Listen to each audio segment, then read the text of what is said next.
Sir, can you see and hear us? Yes, thank you very much. May I call Tim Parker, please? Of course. Sincerely and truly. Sincerely and truly. Declare and affirm. Declare and affirm. That the evidence I shall give. That the evidence I shall give. Shall be the truth. Shall be the truth. The whole truth. The whole truth. And nothing but the truth. And nothing but the truth. So before I ask questions of Mr. Parker, I should say that there is a fire alarm drill today at 10 o'clock, and in accordance with our usual practice, we're going to sit through it. Sure. Thank you. Good morning, Mr. Parker. Morning. My name is Jason Beer, and I ask questions on behalf of the inquiry. Can you tell us your full name, please? My name is Timothy Charles Parker. Thank you. You've provided kindly a witness statement for us, which is 136 pages long. The URN for that is WITN 0069-0100. You should have a hard copy in front of you there. Can you turn up, please, page 126?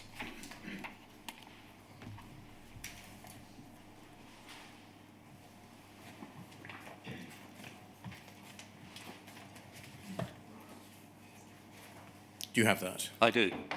And do you see in paragraph 268, Roman 3, it says Pole appointing a criminal with extensive experience to work alongside Brian Altman QC? I do. Should that have the word silk inserted between the word criminal and with? Most certainly. So that rather than the Post Office appointing a criminal, the Post Office would appoint a criminal silk? Absolutely. Correct. Very much. Can we go to the last page, please? Which is page 136. Is that your signature? It is. And with that correction brought into account, are the contents of the witness statement true to the best of your knowledge and belief? They are indeed. Thank you very much. It's a very detailed witness statement of 136 pages. It will be uploaded to the inquiry's website, and therefore I'm not going to ask you questions about all parts of it. Okay. Can I start with your background, please? You were chairman of the Post Office from the 1st of October 2015 until September 2022, so about 7 years, is that right? Correct, yes. You took over after Alice Perkins was chair of the Post Office, albeit there was an interim chair. That's correct too. At the same time, I think you were chair of Samsonite. I think you became chair of Samsonite in 2014, is that right? I was, in fact, chair and chief executive of Samsonite from 2008 until 2014, and then I stepped down as CEO and remained as non-exec chair. So chair of Samsonite from 2014 until the present day? Today, yeah. Yes. And so concurrently with your term in the Post Office for 7 years? Correct. You were concurrently chair of the National Trust, I think, from 2014 to 2022, is that right? That's also correct.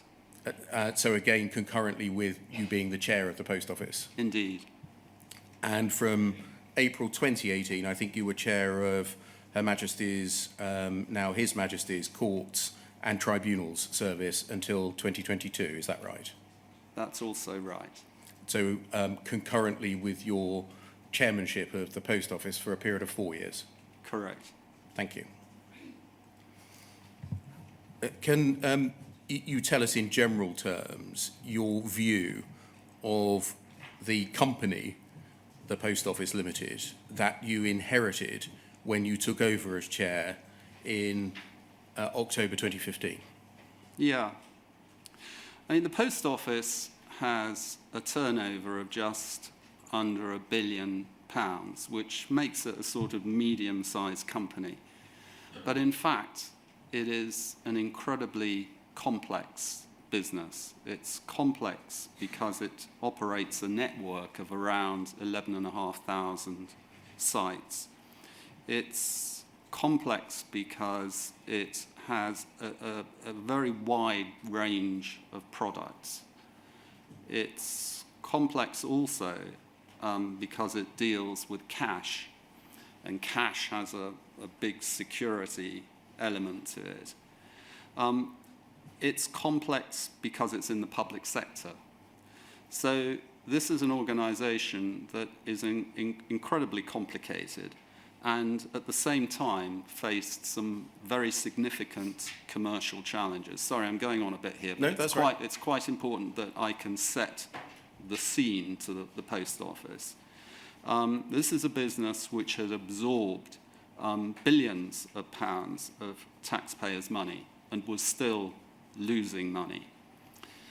It was a business that faced significant challenges because it had an exclusive arrangement with the Royal Mail, and the Royal Mail itself was suffering from increasing competition in the parcels market and a declining letters market. The Post Office had previously had a significant amount of business from the government, so driving licenses, benefits, that kind of thing. That had all moved online, and so the Post Office was bereft a significant chunk of its contribution. The Post Office had a range of products which it attempted to sell with varying degrees of success. And it also had a very complex structure in terms of its overheads and management. So when I turned up, I felt and I believed that I could somehow help to improve an organisation that was in, I don't think it's any exaggeration to say it was in deep crisis. Thank you. I think it's right that before you took up your position, you made inquiries as to the accounts or figures of the Post Office before accepting the role. Do you remember that? I don't, but I probably would have done. Let's look at some emails to jog a memory, if we can, please. UKGI 301 9884.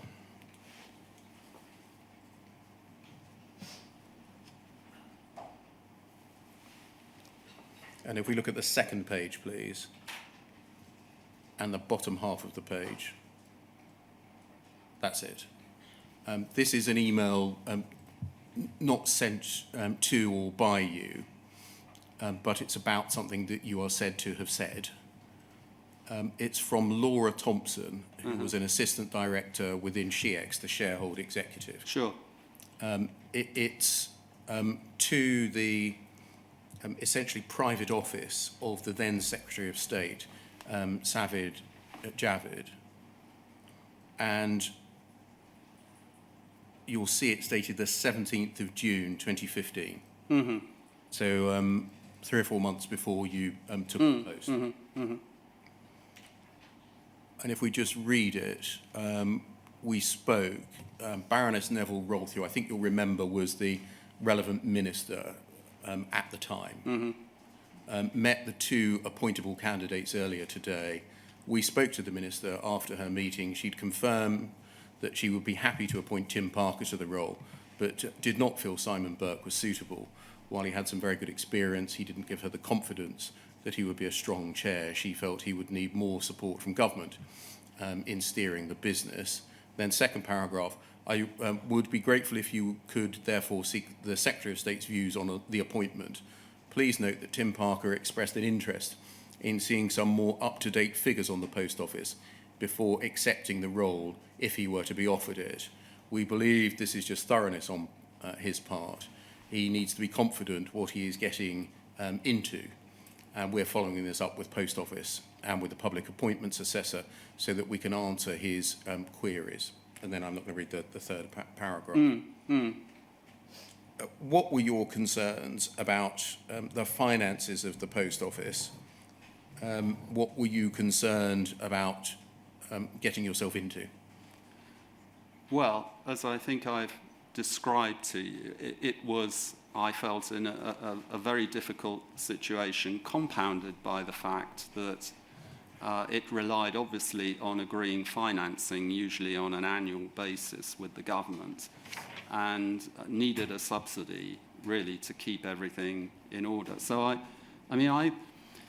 I thought it was a difficult situation, and it certainly wasn't going to be very easy, but I felt that however things turned out, the government would obviously need to stand behind the post office. And so I would be trying to help the executive team tackle things from the commercial end of the business with the customer, and at the same time try to manage the government and its willingness to finance the post office. Is this an oblique reference then to whether the government would continue properly to subsidise the post office?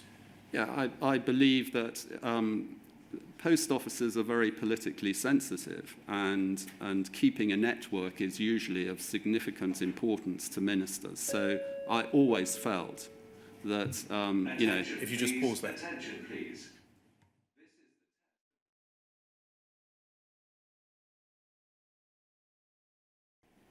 Mr. Parker, you just said, I believe that post offices are very politically sensitive, and keeping a network is usually of significant importance to ministers. So Yeah. I always felt that. yes, and I was going to go on and say, so I always felt that although there would be some very difficult discussions, the post office would always be there in some form or another. The challenge was to try to essentially make it more sustainable. When you were essentially doing this pre-appointment due diligence, were any concerns expressed to you about the performance and capabilities of the then CEO? I don't recall that being expressed to me at the time. Can we look, please, at UKGI 304 2677?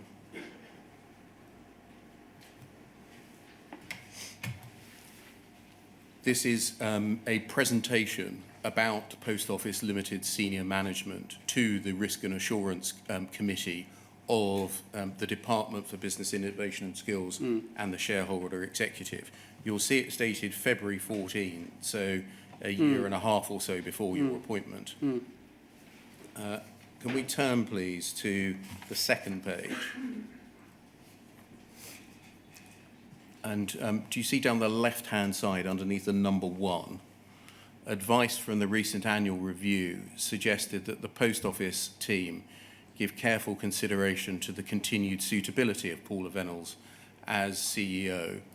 There is a general consensus that Paula is no longer the right person to lead the Post Office, but justification is anecdotal. This short paper aims to examine the options available to the shareholder executive. Was anything like that brought to your attention upon your appointment? Not that I can recall. Can we go forwards, please, to page 6?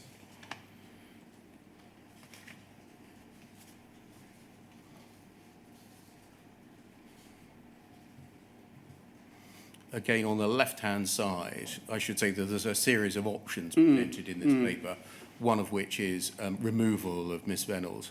And this is the slide that addresses that issue. On the left-hand side, there is a general feeling that Paula is not the optimal person to lead the Post Office to deliver its commercial strategy. Paula has not been able to establish good working relationships with Joe Swinson.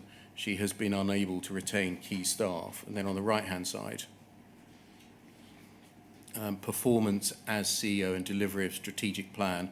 Post Office failed to deliver its 2010 strategic plan and refused to keep the government properly appraised of developments in the network transformation programme, requiring difficult revisions in 2013. She's shown a worrying lack of knowledge about the detail of the new plan.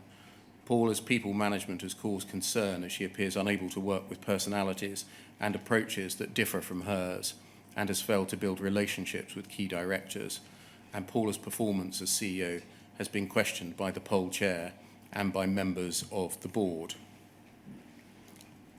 Were you aware of this view held by the department and or SHIEX when you joined the company?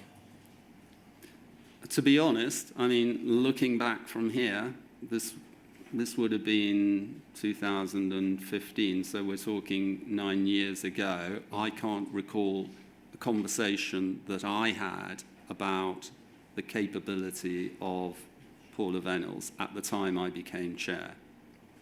Would you expect, as the incoming chair, to be told that by the outgoing chair that she had questioned the chief executive's performance as chief executive?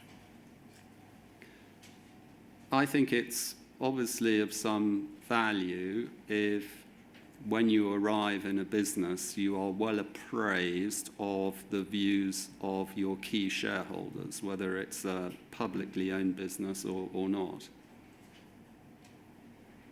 That's a statement in general terms. I'm asking, were you in fact told by or on behalf of the outgoing chair of this view that is recorded here that she held in relation to Paula Venables? And the honest answer to that is I can't remember.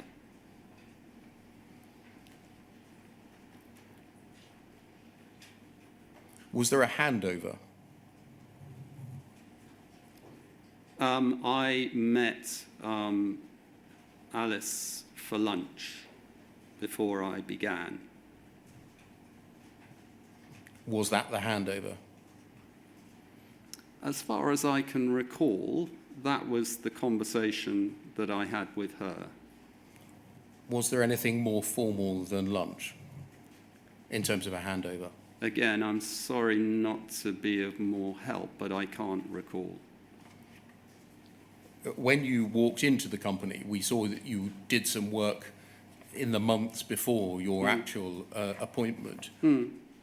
Did you make any inquiries about this issue, namely the performance of the CEO and or the board's view of her and or the shareholders' view of her? I can't recall.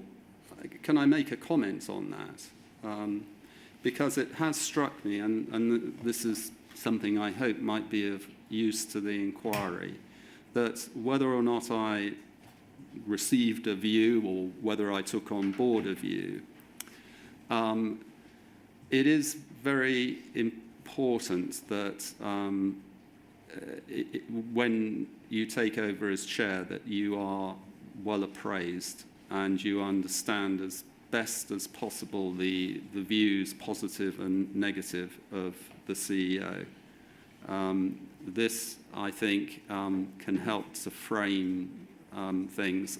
As far as I can recall, and I've got quite a lot of experience working with CEOs, and I've been a CEO for over 30 years. I mean, my take was that the business had someone who needed some help and assistance and coaching on the commercial front, which is what I aimed to provide Paula.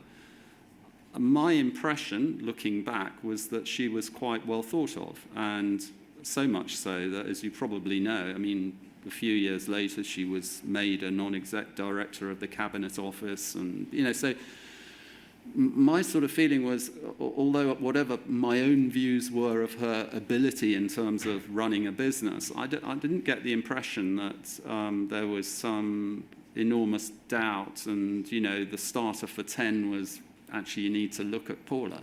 Okay, that was my next series of questions. When you did become chair of the business, was anything like this raised again with you by government or the shareholder executive? Yeah, and again, I'm sorry, at this length of time, I simply cannot confirm anything.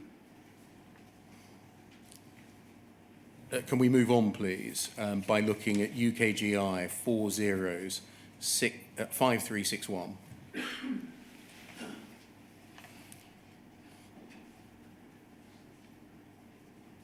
At the moment, I'm just looking at a series of events that happened before your appointment. If we can go to page 4, please.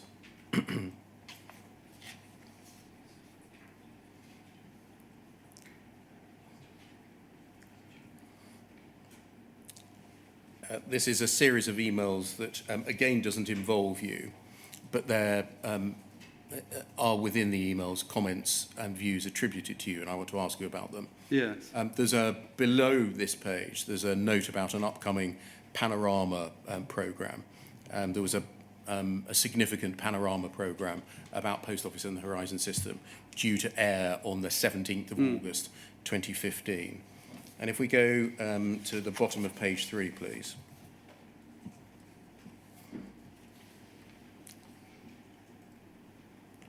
Alwyn Lyons to Richard Callard, that will be a name familiar to you, within the shareholder executive. Exchange an email copied to Miss Venables. Richard, Paula and I are considering how and when it is best to brief Tim on Panorama. Would you let me know when Baroness Neville-Rolfe is planning to speak to him, as she was going to mention Sparrow. Notification re Panorama would come better after that, as we could refer her to her conversation and offer a more immediate brief if he would like one. Then further up the page, please. The reply, BNR, Baroness Neville-Rolfe is speaking to him, that's you, at 2:45 today. I spoke to him. He is pretty robust on Sparrow, i.e. if we've done nothing wrong, then we stick to our guns. But he's happy to agree for Baroness Neville-Rolfe to say to Bridgen and co. That the new chair will, of course, take a critical and independent look at the issue. He also did offer to sit in with her in her meeting with our Arbuthnot, which was arranged late yesterday for the 17th. We should all mull that one. So essentially, consideration is being given as to how to brief you about an upcoming Panorama programme, which is very significant for the business. And so, do you recall receiving briefings before you formally began your role, a couple of months beforehand? Candidly not, no. It's attributed to you that you are, quote, pretty robust on Sparrow. Was that your view? I have no idea. I mean, at this stage, I'm not sure what I would have known about Sparrow or indeed what pretty robust actually means. I think probably what it means is, you know, I've obviously been briefed up to a point, but I wasn't going to say anything negative or positive at that stage because I was very new. And maybe that was interpreted as pretty robust. I was about to ask you, on what basis would you have formed a view 2 months before you joined the business? I don't think I would have done. Because you hadn't read or received any relevant information, presumably? I have no idea, but I mean, I'm not a person generally who takes a predisposed view to anything until I've had a chance to understand it properly. If we go up the chain, please, to page 1. And the foot of the page. Later on the 6th, again, Laura Thompson to Alwyn Lyons and Richard Callard. I've just come off the call between the Minister and Tim Parker. Nothing significant to report. On Sparrow, the Minister informed him that she would like him to look at things with fresh eyes when he arrived, which he was happy with. Tim confirmed he would be happy to meet MPs, etc., on the matter, but once he was up to speed, the Minister mentioned that Panorama was happening, but it wasn't discussed. And then there's another issue about the Audit and Risk Committee, which I'm not going to ask you about. Do you recollect the Minister, Baroness Neville-Rolfe, asking you to look at things, i.e. connected to Horizon? That's the shorthand for Sparrow that the Post Office used. I don't recall. I mean, I presume this is a fair reflection of what I might have discussed. I mean, I think she would have just notified me it was an issue. Do you have a recollection of going into the job with a request from the government to have a fresh look at Horizon? I don't recall whether I, as it were, went into the job, but I do know that the letter turned up pretty soon after I arrived. And so that's the thing that sticks in your memory, the letter from Baroness Neville. Got a letter, and it was clear. You know, have a look into these issues. Exactly. Okay, we'll come to that in a moment. Can you recall anything as to what the concern was in government about Horizon? Not specifically. Can we move forwards, please, to poll 0031 9054?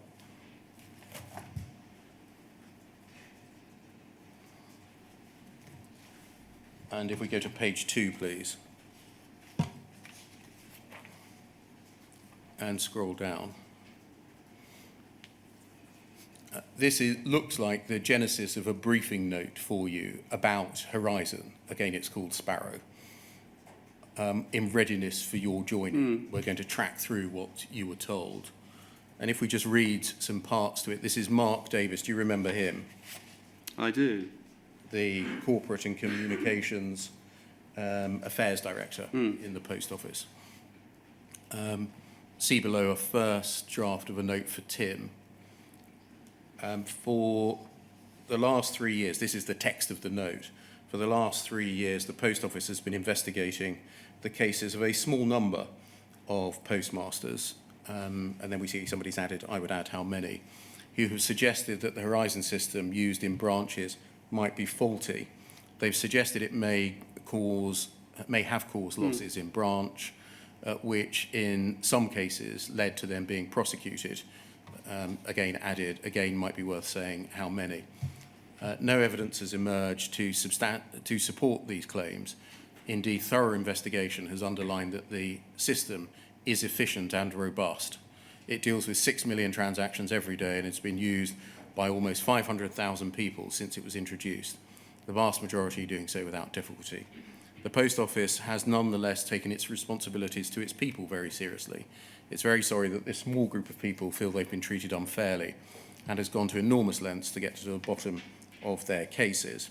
It held a review by independent forensic accountants, set up a mediation scheme overseen by independent mediators, and reinvestigated every complaint in huge detail. We've also asked our external lawyers to review all the cases involving prosecutions. Throughout all this, no evidence has emerged to support the very serious allegations being made, which in some cases have stretched to claims that the Post Office has abused the prosecution process. Over the page, we do take forward prosecutions where it's right to do so. Post offices are dealing with public money. We would be heavily and rightly criticised if we didn't deal with the very small number of cases where false accounting and theft takes place. But we only prosecute where there's clear evidence of wrongdoing, and we can meet the bar set for bringing prosecutions, the evidential and public interest tests. We do not prosecute people for making mistakes. We prosecute where people dishonestly cover up the loss of money. And then scrolling on, if we scroll down, keep going. And then the fourth paragraph on the bottom there, the campaign has secured the support of some MPs with whom the Post Office has engaged at length, which has in turn led to parliamentary and media activity. We've been robust in rejecting the serious allegations made in Parliament and the media, particularly in recent months. The allegations have suggested wrongdoing by senior management, bullying, deliberate cover-up and abuse of prosecutor powers. Panorama programme is due to be aired on the 17th of August. We've challenged the programme at length, but expect it will go ahead. We've provided detail on every allegation put to us. We're not appearing on the programme for interview because the programme is focusing on individual cases and has not provided evidence to support its allegations. Is this the kind of note that you would expect to receive as the incoming chair?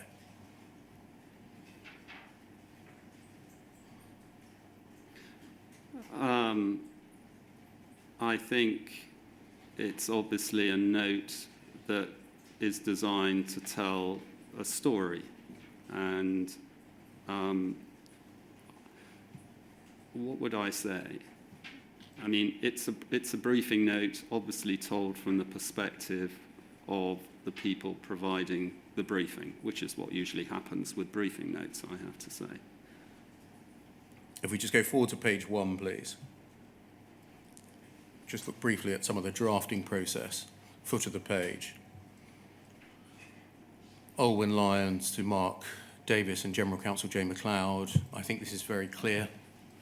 She's added some points in capitals. I think this note should come from Jane, or if Paula, if she wishes, and sent via me to start getting him used, that's you, to that way of communicating and make it as, quote, normal as Sparrow can ever be, and then scroll up the page. We need to send a note to the new chairman. I've drafted a first go and asked for comments. I'd like your comments and whoever is standing in for Rod. Clearly, this is about the most important note we will send on this issue in the weeks ahead, so we want it to be spot on. Your input very welcome. When you were joining, was the Horizon issue, the Sparrow issue, the most important issue for you? I tried to set the background to the post office, and I would say I can't prioritise things exactly. I would say this is one of actually a number of very significant and pressing issues. If we go forwards, please, to poll 0023 1055.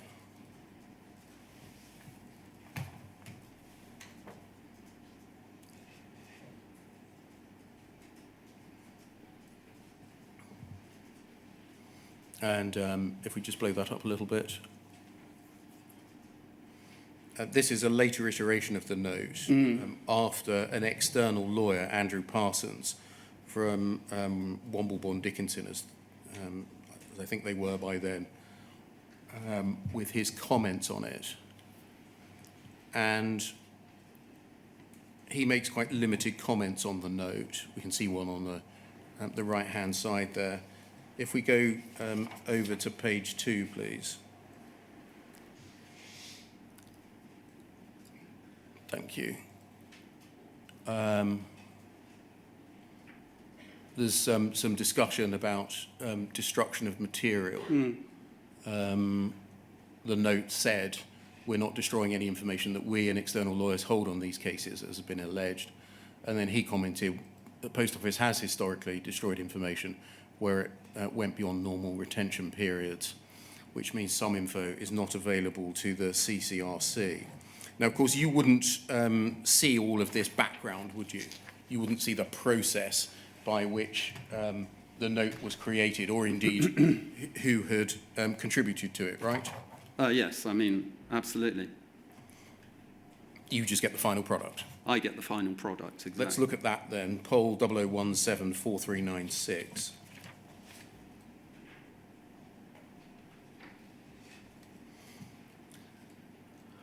11th of August 2015, so nearly 2 months before you joined the company, from Olwyn Lyons.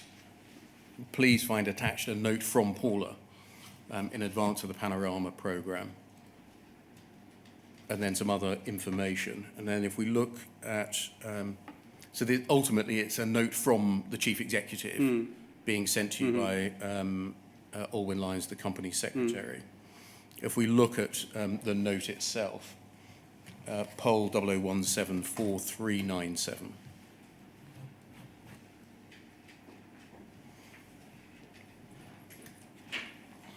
Thank you. Post Office for the last 3 years has been investigating claims made by a small number of largely former postmasters, and then you see the figures have been inserted. 136. That faults in the Horizon computer system were the cause of losses in their branch. Of these 136 people, 43 have criminal convictions. However, thorough investigation has not produced any evidence to support the claims. Indeed, it has underlined that the system is efficient and robust. In cases involving criminal convictions, nothing has emerged to suggest that any are unsafe. And then it continues as per the previous draft. Again, how would you view a document like this? You described it earlier as a story, which might, to my ears, sound as if you're being wary as to its authorship and it setting out a narrative rather than be completely objective. Is that what you were intending by the word story? Not especially, but here's my view with hindsight about one of the main issues with the whole thing, is that as I sort of looked at this, it seemed to me that it was an issue, but of course you ask yourself the question, well, on how big a scale is this issue? And of course, what we have here is the Horizon system deals with 6 million transactions used by 500,000 people. So it sounds as if you've got a system doing millions of transactions and a few people who are complaining. And that was the sort of perspective that you're drawn to. And I say this in the spirit of, if this thing ever happens again, is had the thing been put in the context of not just the people who are complaining, but the totality of the people who had been prosecuted over whatever it was, 15 years, that would have put a very different complexion on the note. So if the note had read, we have 43 criminal convictions related to these losses, but actually over the last however many years, so many people are being convicted, that would have told a slightly different story. And I also think that there could have been more to this potentially around how many people had been affected through potentially any other sort of employment-related issue. So we've looked at the Horizon problem from the point of view of, well, did the computer have bugs or whatever? But actually, another way of looking at it might have been, say, we've got an organisation, over 15 years, 900 people have been convicted or whatever. How does that look? Does that look statistically sensible? We've had, so many people who have been terminated or whatever. How does that look proportionately?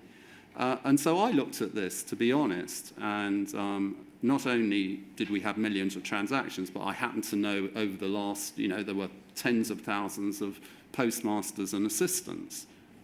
So it looked vaguely credible that there was a sort of a problem that affected, relatively speaking, quite a small number of people. The reflections that you've just given there, are they things that have occurred to you now in the light of the events which have happened, rather than things that occurred to you at the time? Well, I didn't have that information at the time, and actually it was quite late in the day, and I think quite a lot of people at the post office were quite surprised by how many people had been prosecuted. And if you look at the sort of list of when the prosecutions occurred, you go back to, I think that I looked at this list, and it sort of, from, I think it was 98 or 99, the numbers of people being prosecuted suddenly went up. So it went up from 20 to 50. And effectively, what you're looking at is a record from about 2000, I think, roughly speaking, until 2012 or some 13, something like that, where, roughly speaking, 50 people are prosecuted every year. So my point is obviously that's something that might have raised some question marks. Now, you have to recognize as well that the post office, it's not selling cans of Coke. It's actually an organization that deals in cash. And so you have to be aware of the fact that obviously when people are dealing with cash, there are issues with security and there are temptations to people and so on and so forth. Notwithstanding that, I think had that picture been evident, it might have sort of made people, certainly would have made me, look at this in a slightly different context. Would other things that may have made you look at this in a different context include, rather than focusing on the number of sub-postmasters that were presently alleging faults, being only 136, to look back at the number of sub-postmasters over the relevant period that had alleged faults? I think that's the point I'm trying to make. It was quite difficult to frame the scale of the problem. Or mention of the operation of a series of helplines which recorded tens of thousands of complaints of fault. That wasn't dealt with clearly in this No. context. Did you know at the time that this note had been drafted by the Post Office's communications man, Mark Davis? If it didn't have Mark Davis's name on No. it, then I'm not sure I would have adduced that it was No. him who wrote it. No. I mean, you were told in the covering email, this is a note from Paula. I think so, yeah. Well, Yes. it was, yeah. Would it have surprised you if it had been revealed that the note had been drafted by the communications man?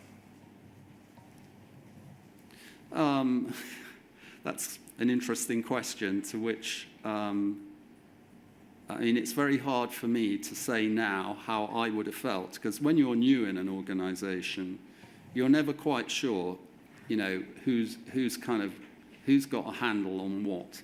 So I think had I had a list of all the executives and, you know, Mark Davis was identified as the comms man, I might have wondered a bit. As it was, you were told this was Paula Vennell's note in the covering email, as we saw. Can we turn, please, Mr. Parker, to the letter that you mentioned earlier from Baroness Neville Rolfe, poll 00102551.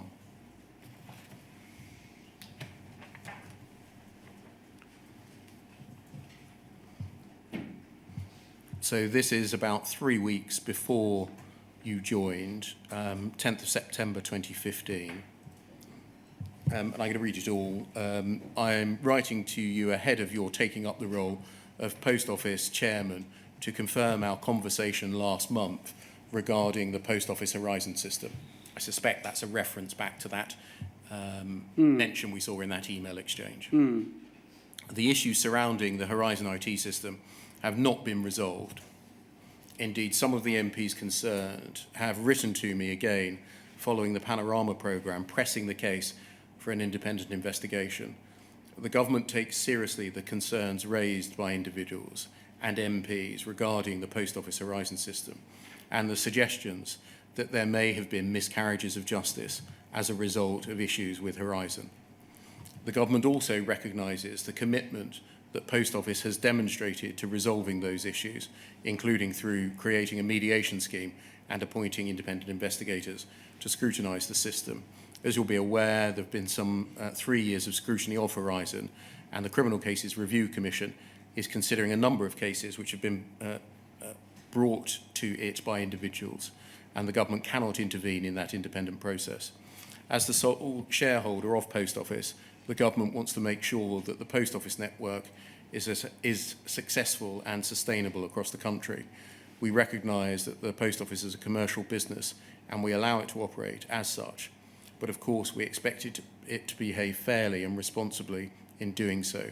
I'm therefore requesting that, on assuming your role as chair, you give this matter your earliest attention, and if you determine that any further action is necessary, we'll take steps to ensure that happens. I look forward to hearing your conclusions and to working with you to secure the future of the Post Office network, and then Paula Vennells is copied in. So this letter, if we go back to page 1, draws to your attention that there were unresolved issues regarding Horizon. It does. And that those unresolved issues include potential miscarriages of justice? Indeed. This must be a slightly unusual letter to receive when taking up a new job. It's very unusual. I mean, I'm not a lawyer, obviously, and I think, again, in the spirit of trying to be helpful to the inquiry, I've had sort of legal issues to deal with, but nothing, on this sort of scale involves activities ultimately that have affected, people, contracts, going to jail and all of that. I mean, it's just not usual in the slightest. Your witness statement, I'm not going to turn it up, I'm just going to read from it, says at paragraph 28, when I was appointed as chair, I was aware that concerns had been raised about Horizon, including those relating to Fujitsu. I do not believe that I had detailed knowledge of the specific nature of the complaints at the time, and I do not believe I'd formed any views on how to handle the Sparrow issues at the time. However, as I described below, Jonathan Swift QC and Christopher Knight were being instructed in relation to the Swift review. My recollection is that there was a general assumption within the Post Office that there were no systemic issues with Horizon and that it was robust. And this is consistent with the statements made publicly by Post Office at the time. So my recollection is that there was a general assumption within Post Office that there were no systemic issues with Horizon. Where did you get that belief from? I can't tell you. I'm looking back, 9 years trying to sort of assess how I felt at the time. And I think, of course, it comes back to this question of what do you mean by systemic? Systemic, and perhaps, in a computer system, means different things to different people. And I think you probably, had quite a few people pass through here. And I think systemic became shorthand, and I was probably, affected by this as much as anybody. Say, yeah, the system worked fine, and what do you mean? It means that there are a few bugs, they're not very frequent, they're discovered, and, so basically you've got something that's okay. That sort of thing. So you've got no recollection, particularly now, as to where you secured the belief from that Post Office had a general assumption that there were no systemic issues with Horizon and it was robust. Presumably that would include, however, the briefing note that we saw that Mark Davis had drafted. And that must have contributed. I honestly can't, it's just hard for me to reflect accurately on a generalised picture that I would have had at the time. I've probably gone as far as I'm able.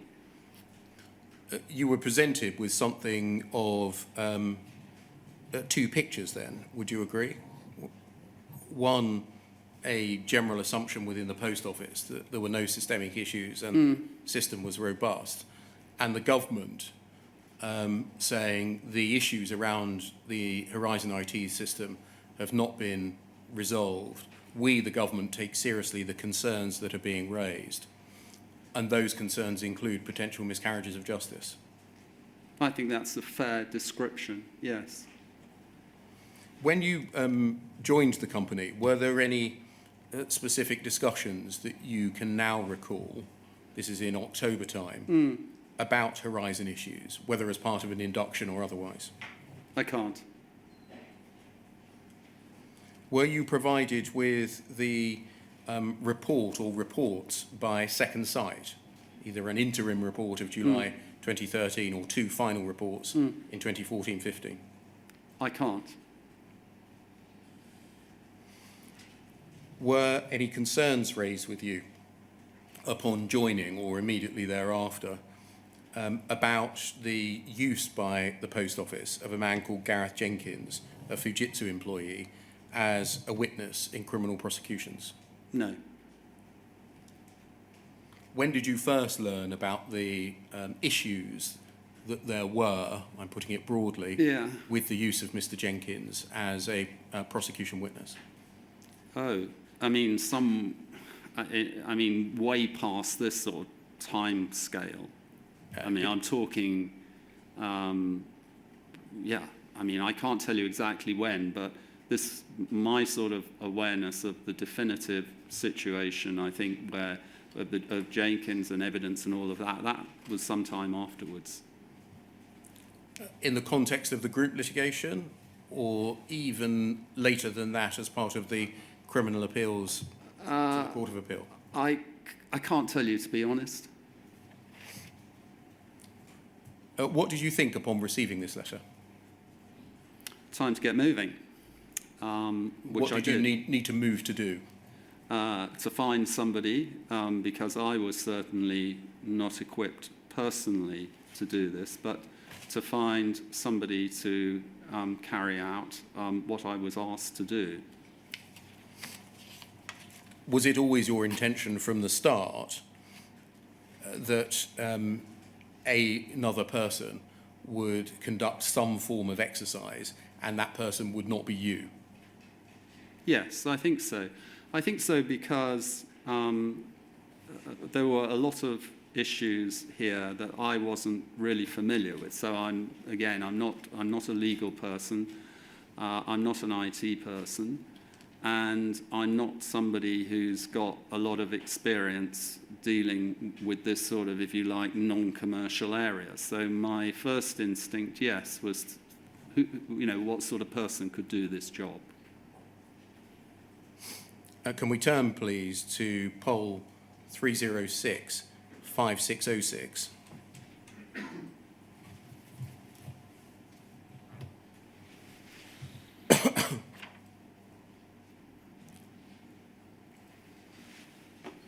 And if we scroll to the email at the foot of the page, again, an exchange not involving you, from Roderick Williams. Do you remember him? I remember the name, yes. A solicitor in corporate services, or specialising in corporate services within Post Office Legal. To Jane McLeod, do you remember her? I As certainly General Counsel. I certainly remember Jane McLeod, yeah. Mark Underwood, do you remember him? The name rings a bell, but not a big one. And Patrick Bork. I remember Patrick. Performing what function, do you remember? He was in Jane's team. I don't recall specifically what his role was. In any event, this is a fortnight to also, yes, it's exactly a fortnight after that letter of the 10th of September. And it concerns speaking notes for a Jane McLeod and Tim Parker meeting on the 25th, so the next day. Can you see that? Please see below my starter for 10 speaking notes with for your meeting with Tim Parker tomorrow. Draft speaking notes.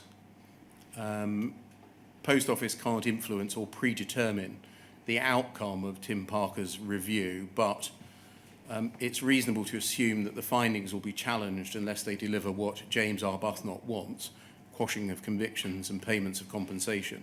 See James Arbuthnot's attributed comments about the criminal cases review, commission review of Josephine Hamilton's case.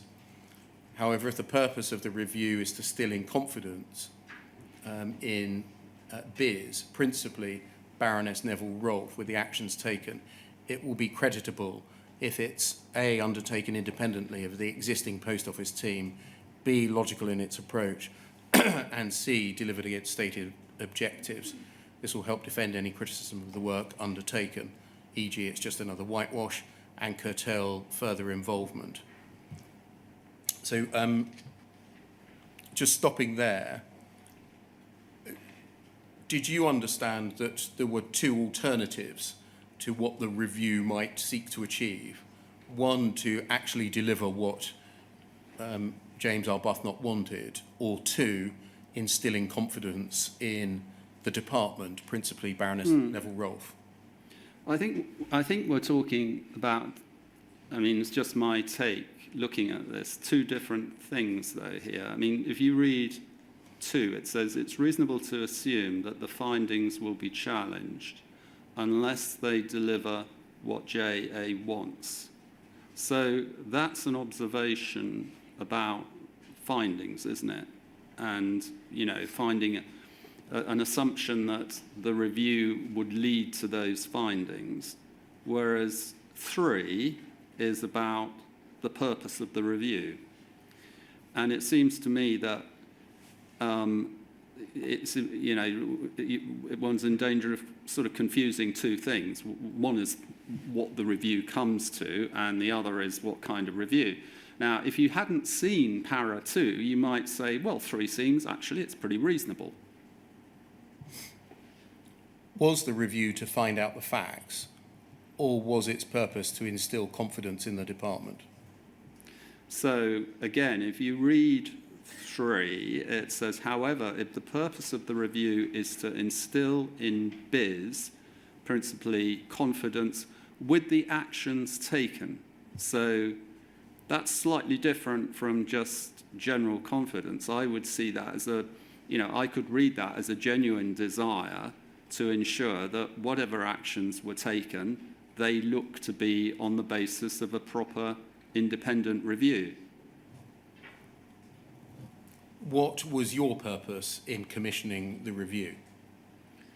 So I had a letter that asked me to look into these various issues, and my purpose ultimately was to find somebody I felt qualified to do that and to agree with them terms of reference which seemed to broadly tackle the challenge laid down in the letter.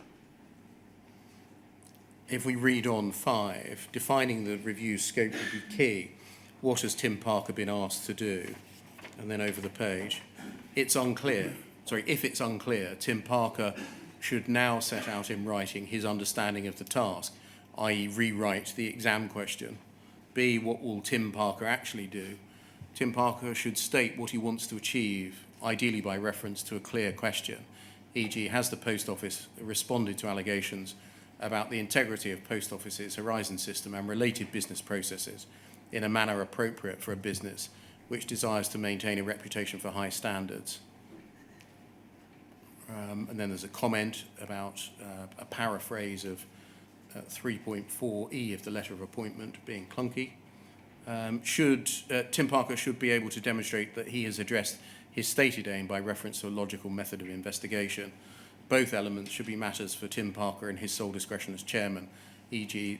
They are not for negotiation with Post Office, Baroness Neville Rolfe or the department, etc. We can read C. Yeah. 6, given the volume of material, Tim Parker is likely to need independent professional assistance. He's entitled to this under his letter of appointment. This could be, scroll down, a solicitor, a barrister, a management consultant,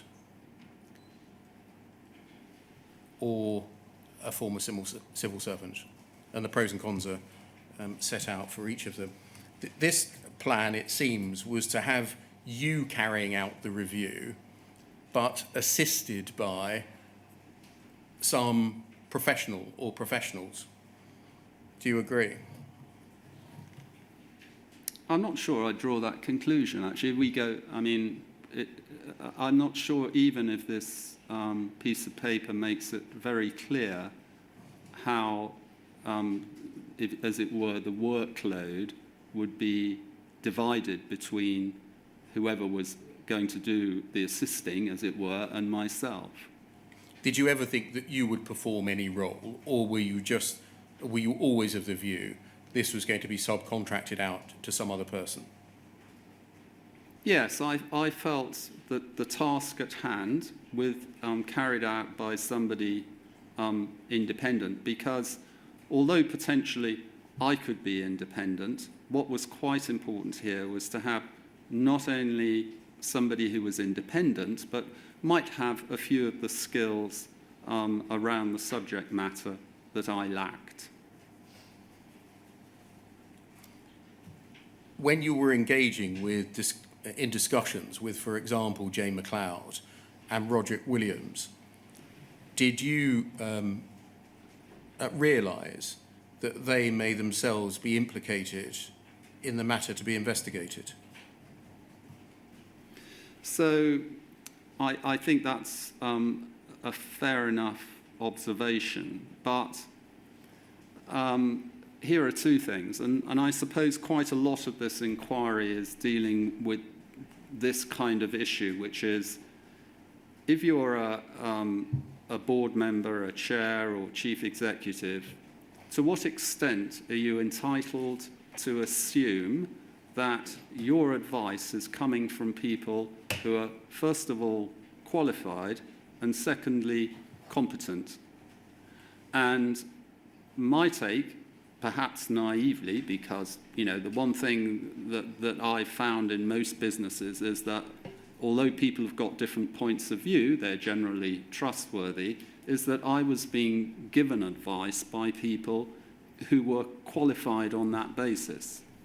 And so was I kind of a little, did I feel that this advice would somehow be potentially tainted? I don't think I did feel that at the time, if I'm honest. Did the thought occur to you, or is that a reflection now after the event? It's a reflection after the event. I think, obviously, after what has happened, it's likely to throw into doubt quite a lot of the advice that was given and taken in good faith. I mean, if you go back, am I allowed to do this? Yes, you can do whatever you want. Well, if you go back to the beginning of this note, I just want to give you an illustration of that. Yes, if we go back to page 1, please. So, sorry, down. to move up a little, scroll up a little bit further. I'm not seeing what I wanted to show. Sorry, I beg your pardon. Just keep scrolling up.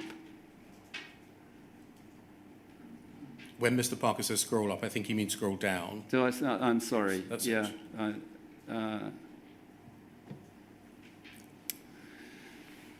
So it's under the what has TP been asked to do, I think, number 5. If we move on to that. Okay. So I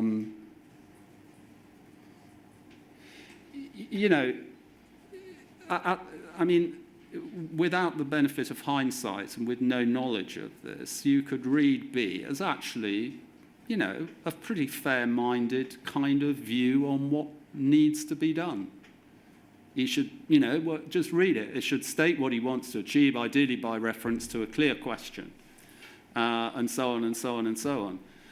And another factor, I suppose, in all of this, perhaps, wrongly, was that Jane McLeod joined the post office, I think, in 2015. So, I'm not sure. I sort of felt she was a kind of, she was a fairly new arrival, and she seemed competent to me. Yeah. So are you saying that first bullet point, TP should state what he wants to achieve, e.g., and then the exam question is rewritten?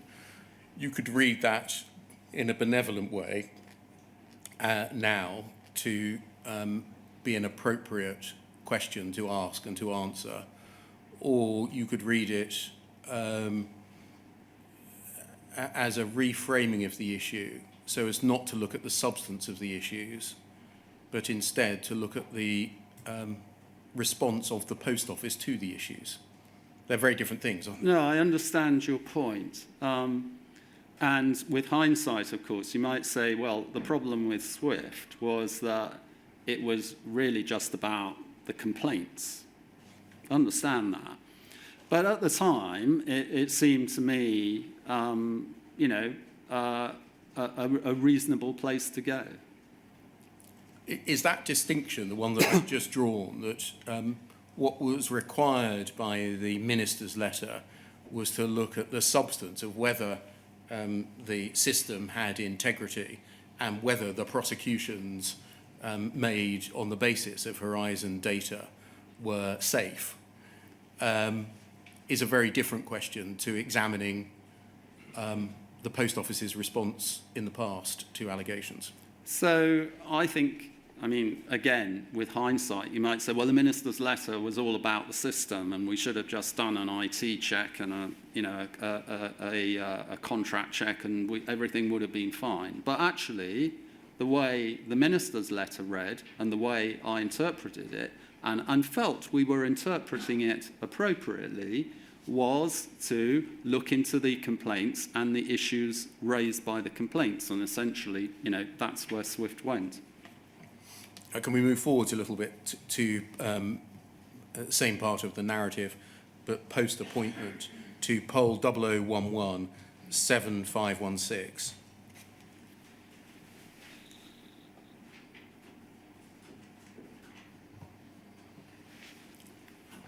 Bottom half of the page, please. An email to you directly from Paula Venables, sent by her executive assistant. Dear Tim, while you've been away, 2 matters have arisen affecting the Post Office, which you should be aware of. I should say this is the 9th of October 2015. I'm grateful to Jane, that's Jane McLeod, for the following brief summary. Sparrow. The Minister is under pressure to speak to various parties, including representatives of Second Sight, forensic accountants, and Sir Anthony Hooper, former chairman of the working group. We believe that as part of your investigation, you should meet with each of these parties, and we have therefore recommended to the Minister that she should not meet with them until at least the conclusion of your inquiry. I have a call with her this morning and will recommend that she should await the conclusion of your inquiry before deciding whether to meet with them. There are a number of reasons why we're reluctant for the Minister to speak to these parties, particularly Second Sight at this point.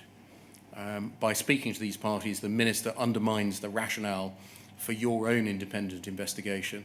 Second Sight are active on social media, and we believe they would make public the fact of any such meeting. This will only encourage expectation of some form of government intervention. We now have the majority of outstanding non-criminal cases scheduled for mediation. Any expectation of government intervention is likely to cause applicants to withdraw from the mediation scheme. I'll send you an update, and then the email turns to another topic, like a mobile, which is something over the page about an entirely different issue. So Paula Venables was seeking to delay the Minister from meeting with Second Sight and Sir Anthony until after your inquiry had concluded. Did you have a view as to this? If I did, I can't recall it now. Did you see the two of them, two issues as linked? Second Sight and Sir Anthony seeing Baroness Neville Rolfe and the conduct of your independent investigation? Knowing me probably better than anyone, I suppose I would have at the time said to myself, look, this is all part of the sort of, the public sector type, how do you handle the Minister with this and that? And I would have said, well, if that's a concern and these people have been here for some time and it's to do with these people meeting the Minister, that's the Chief Executive having a view. And it's probably something that I would have said, I'm not, I'm going to focus on what I'm doing, and this isn't something I'm going to make a particularly, big fuss about. Thank you, that can come down. Ultimately, the person that you asked to conduct the review was Jonathan Swift, QC, assisted by Christopher Knight, another barrister. Why was a decision taken to make this a lawyer-led review rather than something more technical?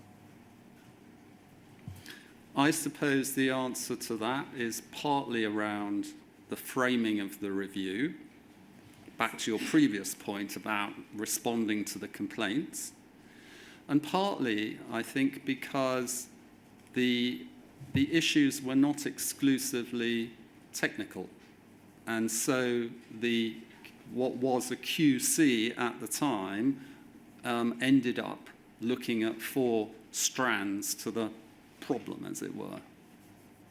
Were the issues to be considered only legal issues?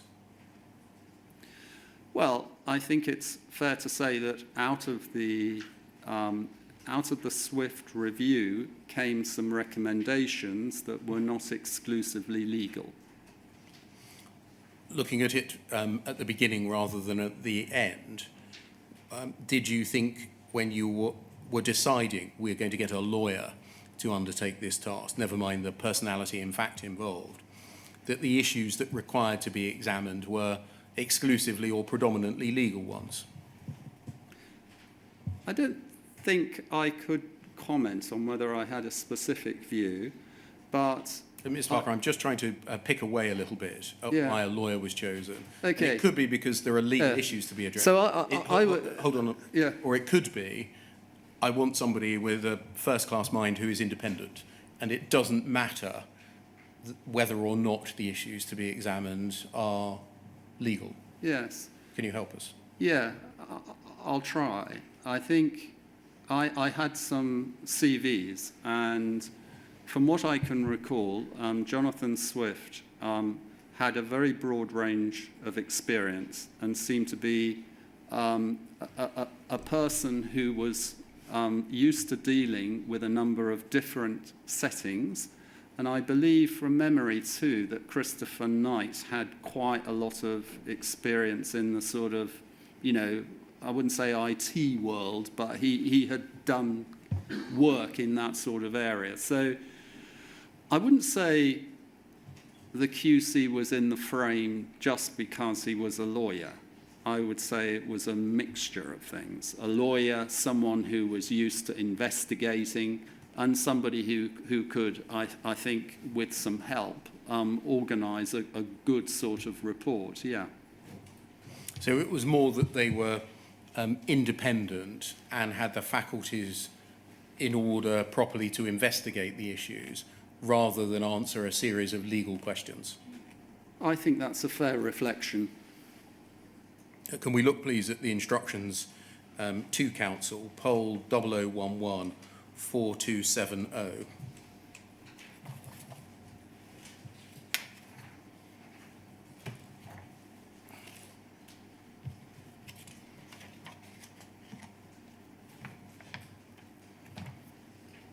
Page 3, please. These are the instructions to Council, in fact, initially to advise in consultation on the 8th of October. And so you'd done this quite swiftly, i.e. within a week or so of joining the company. I got on with the job pretty fast, yeah. If we just see the authors of the instructions by going to page 15.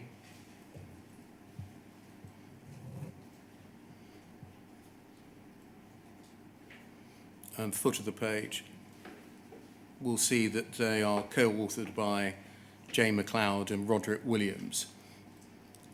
And again, I take it that you wouldn't have seen any issue with lawyers who were themselves directly involved in the underlying events being the ones to instruct Mr. Swift. I answered that question kind of before. I don't think I'd have a different view. In your witness statement, I'm just going to read it rather than getting it up on the screen. Paragraph 40, you say, "It seemed to me that Post Office's General Counsel understood the complexities of the task when identifying suitable candidates. Jonathan Swift, QC, was a senior barrister. He had worked as part of the Treasury Counsel team prosecuting complex cases.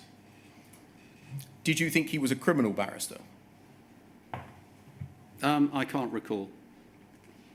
Presumably, if it's in your witness statement, that is your current memory, that he was a member of the Treasury Counsel team that prosecuted cases. I presume so, yes. If we go back, please, to page 3, please.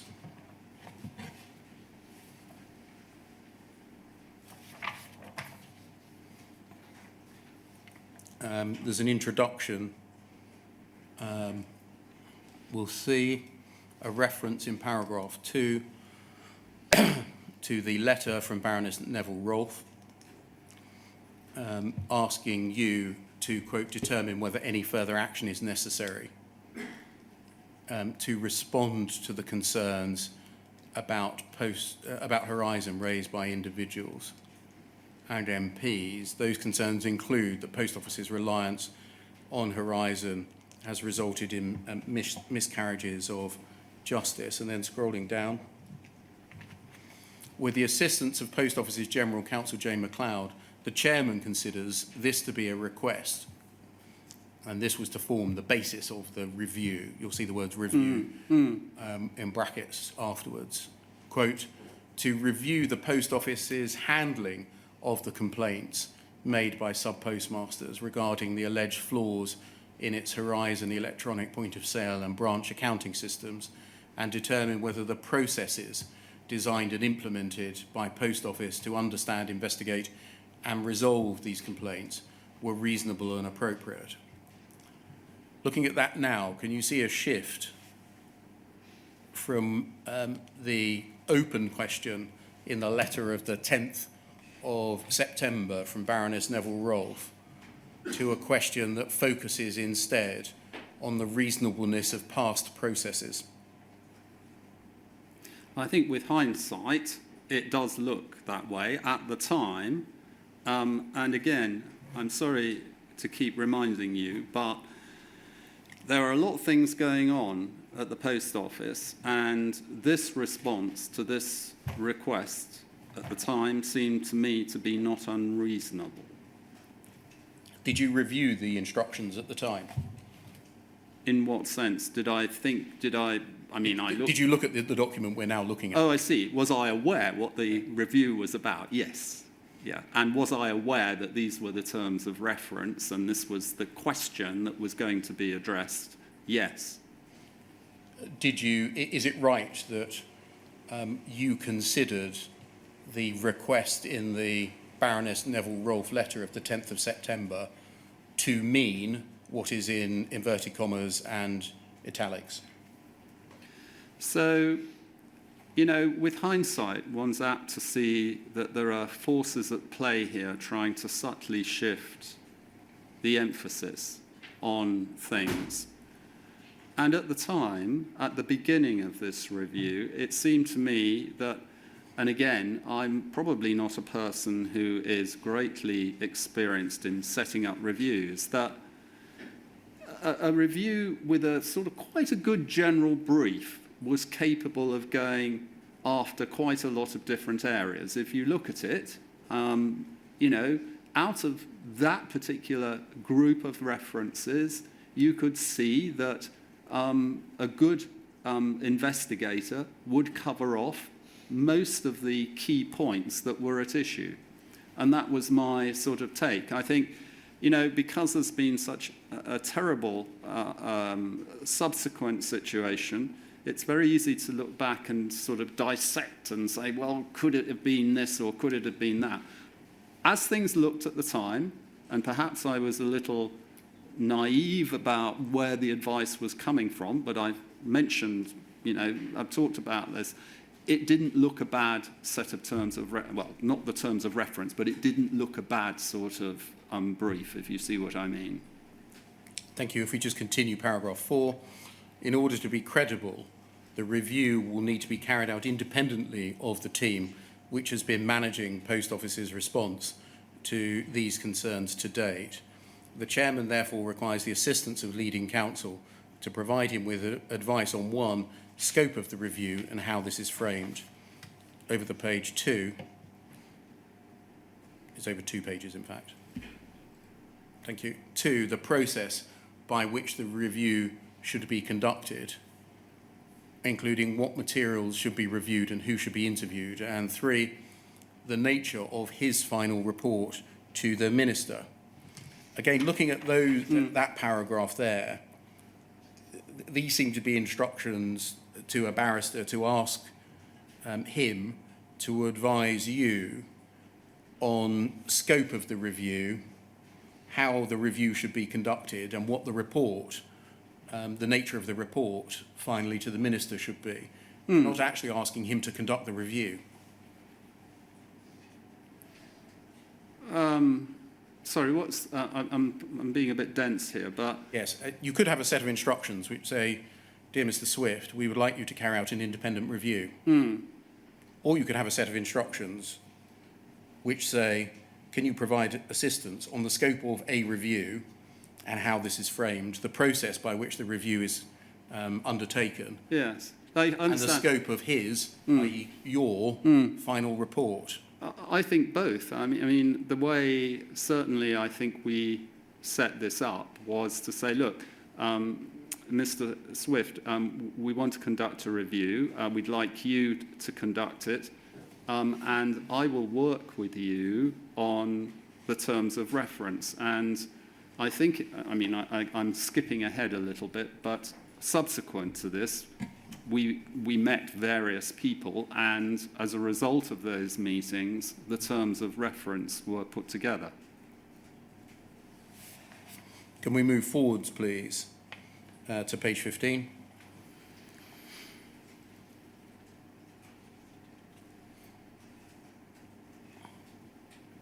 And under instructions, leading counsels therefore asked to consider instructions prior to meeting Post Office's General Counsel. The aim of the meeting is to settle the review scope, agree a process for conducting, including and reporting on the review within the desired timeframe. Then a further meeting at which leading counsel will present the scope and process to the chairman for his consideration. By this time, was it always envisaged that Mr. Swift, as well as advising on the process issues, would himself conduct the review? I think, and again, I'm looking back 9 years ago, that my starting point on this, as I explained, was that I'm probably not the person to actually conduct the review. Therefore, it was going to be this individual who would actually conduct the review on my behalf. And that made a lot of sense if you think about it, because I had a lot of other things to do, and we could actually get the undivided time and attention of a very well qualified and senior barrister with his assistant to go and do the work, essentially. Thank you. Sir, it's 11:15, or just coming up to 11:15 now. Can we take the first morning break between now and 25 past? Yes, of course. Thank you very much, sir. Thank you.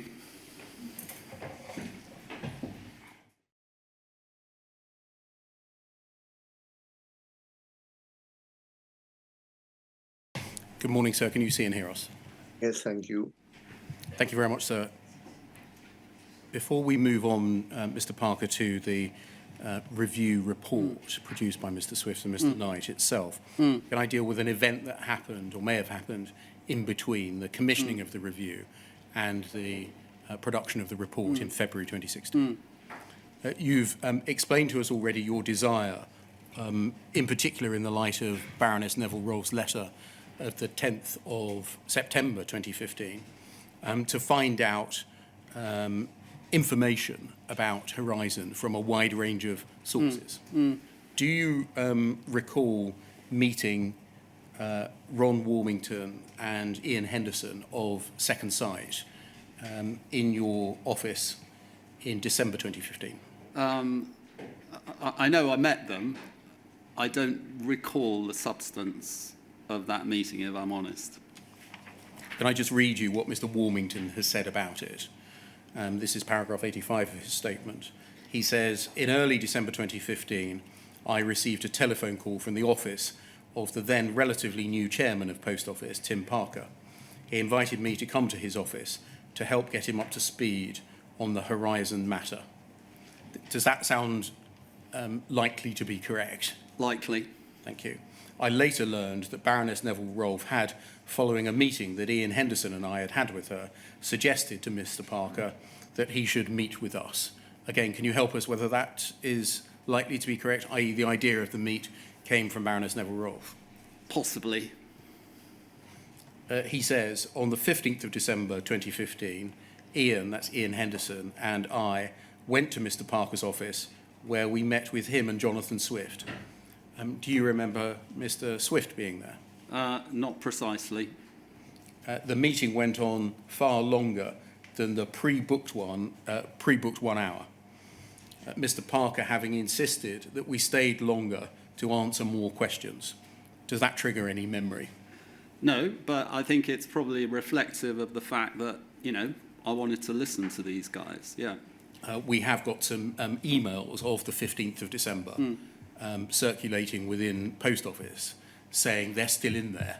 They're still in the meeting. Oh, okay. It's going on longer than anticipated and you were going to miss your next meeting. Okay. Mr. Warmington says, we held nothing back at that meeting.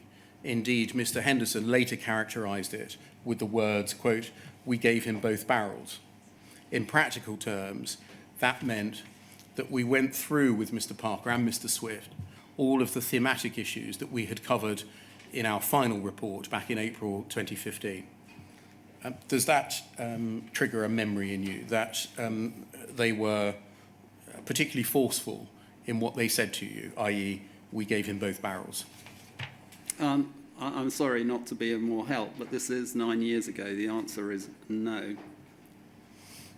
He continues, we made it perfectly clear that the rebuttal report that Post Office had immediately issued alongside our final report was utter nonsense, and that were he to be deceived into placing reliance on it, or worse still, endorsing it, the consequences would likely be very dire.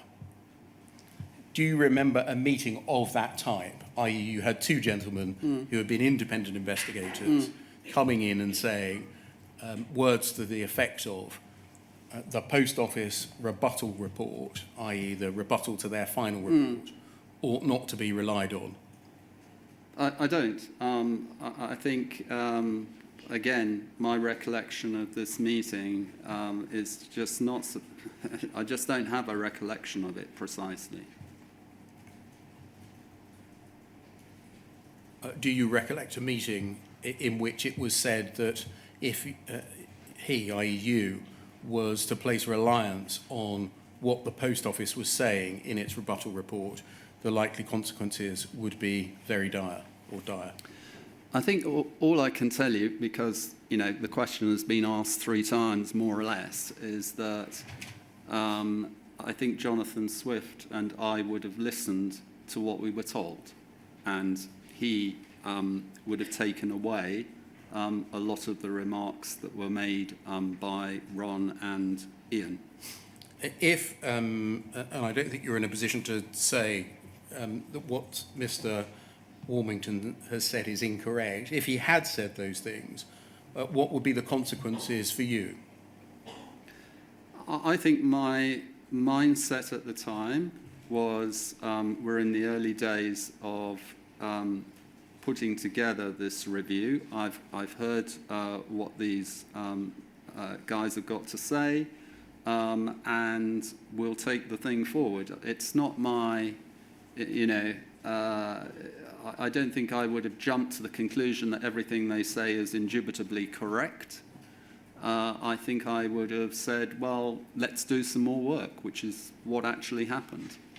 I.e., to summarise, you would have seen this as a matter for Mr. Swift to bring into account rather than for you to take any particular action? I think that's a slightly false contrast. I think at that stage, bearing in mind that I was going to review the eventual output of Mr. Swift, he certainly would take away the comments of Second Sight, yes. What would you, therefore, if my suggestion involved a slight false contrast, what were you going to do with what you had been told? I think my mindset at that point was to allow Mr. Swift to do the work and produce the report. I don't think I took out of that meeting, because actually, as far as I'm aware, I didn't do anything immediately. I don't think I took out of this meeting, I've heard these people, I'm about to go out and do something. Let's do the report and let's see where it goes. I.e., the meeting was held in the context of somebody undertaking a review, and the person undertaking the review ought to pay regard to what was said, rather than you do anything independently. I mean, honestly, I think this is a bit of a hindsight characterization of a meeting at the time where I was quite early still in the business and would have just been doing a lot of listening. So I'm not sure out of it, I just moved on with the review, yeah. I mean, it can't be every day that you have independent investigators or consultants, management consultants or forensic accountants come in, and if they're correct in what they say, tell you as a chairman that you shouldn't be relying on the public-facing document that your executive have put out. No, and I think it's fair to say that the Swift review, when it came to be put together, certainly did not take, if you like, the House view as the only version of events. I think quite a lot of the comments of Second Sight were incorporated into the review itself. Let's look at the review itself. Poll 406355.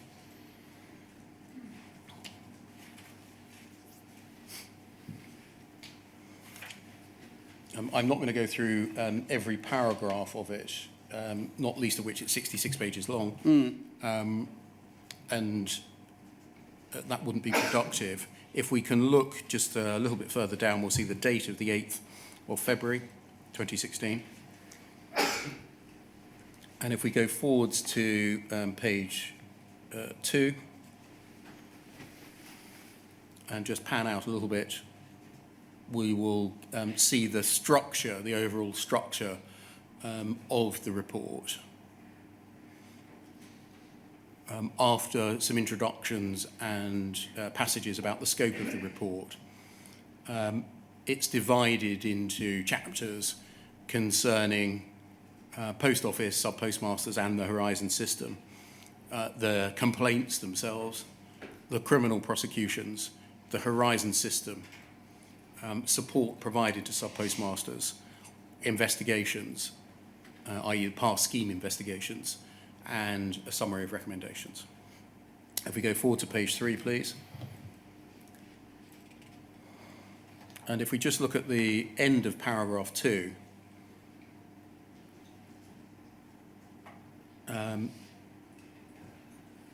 four lines up, these matters have been the subject of consideration and investigation by and on behalf of Post Office on a number of occasions. The purpose of this review is to consider whether any further action could now reasonably be taken by Post Office to address the matters raised by the sub-postmasters.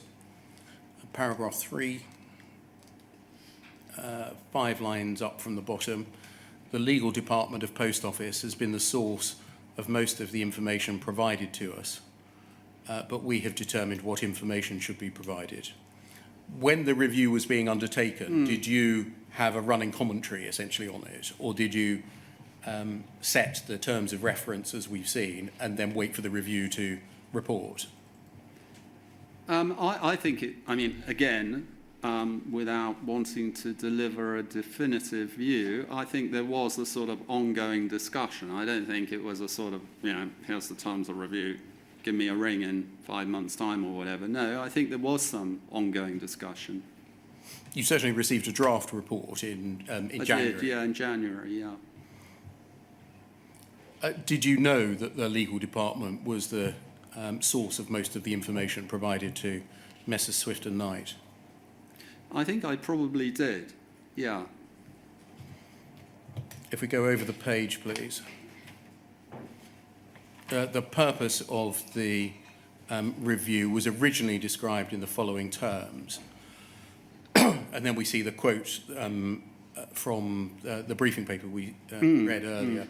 We've been guided by this, but we've concentrated on whether any further action is reasonable and necessary in respect of these issues. This has highlighted two principal questions. What has been done in the 2010 to 15 period? If there are any gaps in the work done, is there further action that can be that can reasonably now be taken? Over the page, please, and look at paragraph 10.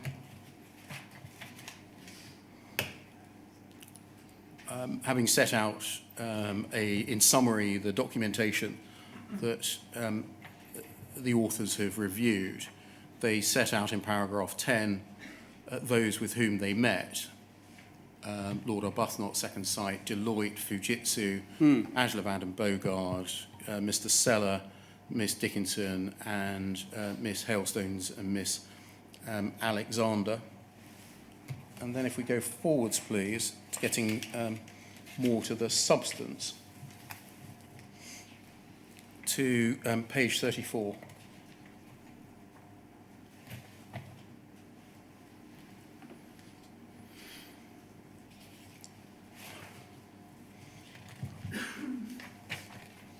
You can see on pages 34 and 35 the author's view on one of the issues, namely the sufficiency of evidence to bring charges of theft. I'm just going to read these passages.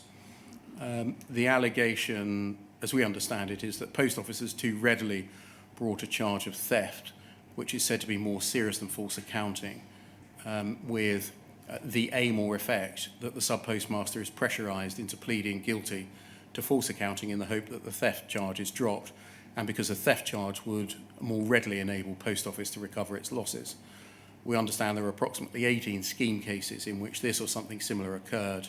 We've read the full trial transcript of Seema Misra, in which a jury convicted the defendant of theft following a guilty plea to false accounting. Whether post office had sufficient evidence to bring a charge of theft alongside charges of false accounting is an accusation raised by a number of scheme applicants, as well as Lord Arbuthnot, also a matter raised by Second Sight. At 102, we're aware that the suggestion has gained particular traction in scheme case MO35. In this case, certain documents in the prosecution file indicated that post office investigators could not find evidence of theft. This is the case of Josephine Hamilton, I should say. Although there was clear evidence of false accounting, but theft was nonetheless charged. We've seen these documents and have noted the absence of clear documented rationale for charging theft over the page.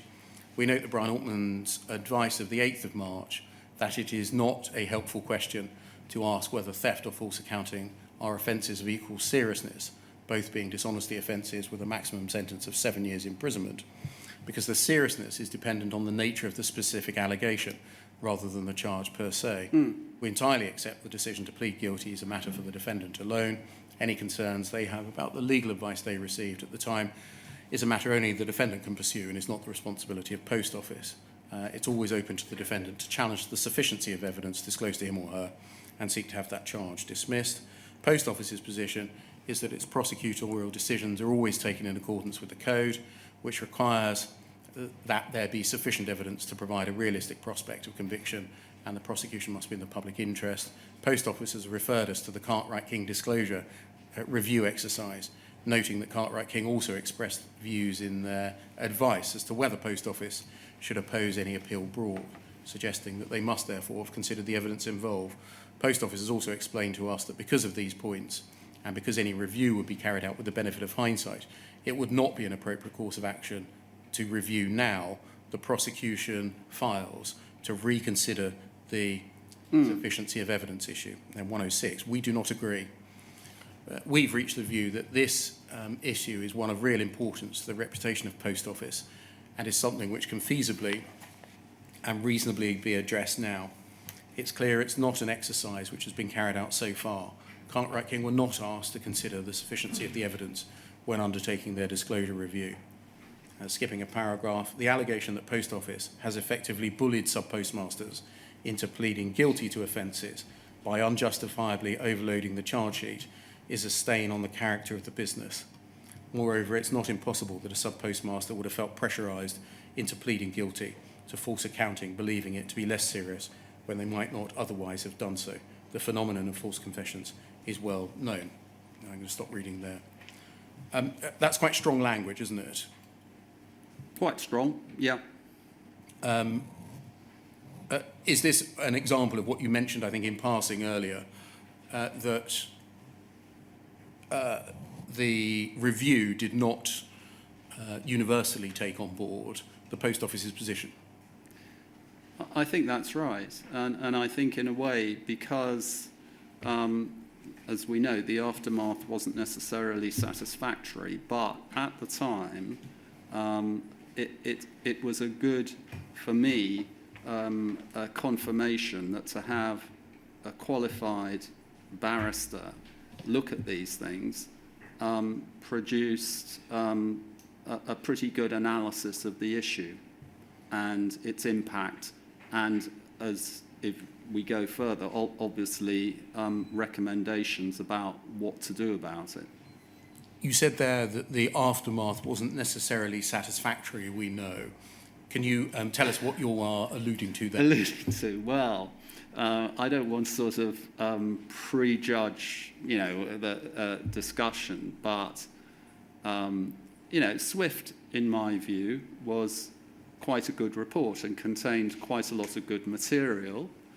And as the litigation unfolded, as we will discover a few months down the line, effectively SWIFT was stopped and repurposed. So this component of SWIFT actually, the result with hindsight might not have been satisfactory because its scope of investigation was limited, but Altman did his review and produced his report.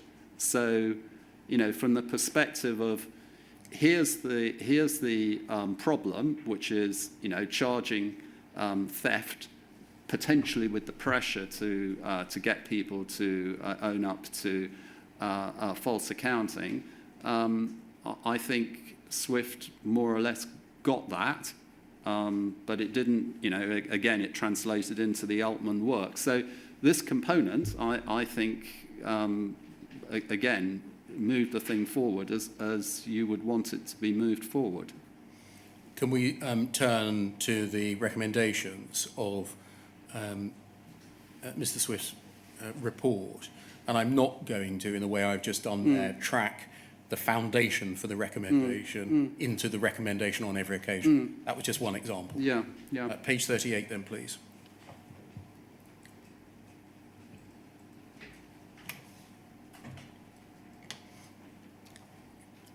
The recommendations arising from that section of the report are, one, in bold, legal advice be sought from counsel as to whether the decision to charge a sub-postmaster with theft and false accounting could undermine the safety of any conviction for false accounting where A, the conviction was on the basis of a guilty plea, following which and or in return for which the theft charge was dropped, and B, there had not been a sufficient evidential basis to bring the theft charge.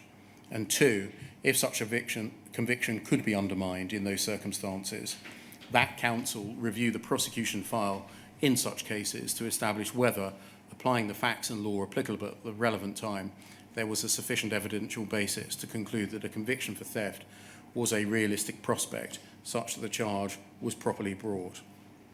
I think you'd agree they are sensible recommendations arising directly from the passages that we've just read. Yeah. Can we turn then to page 43?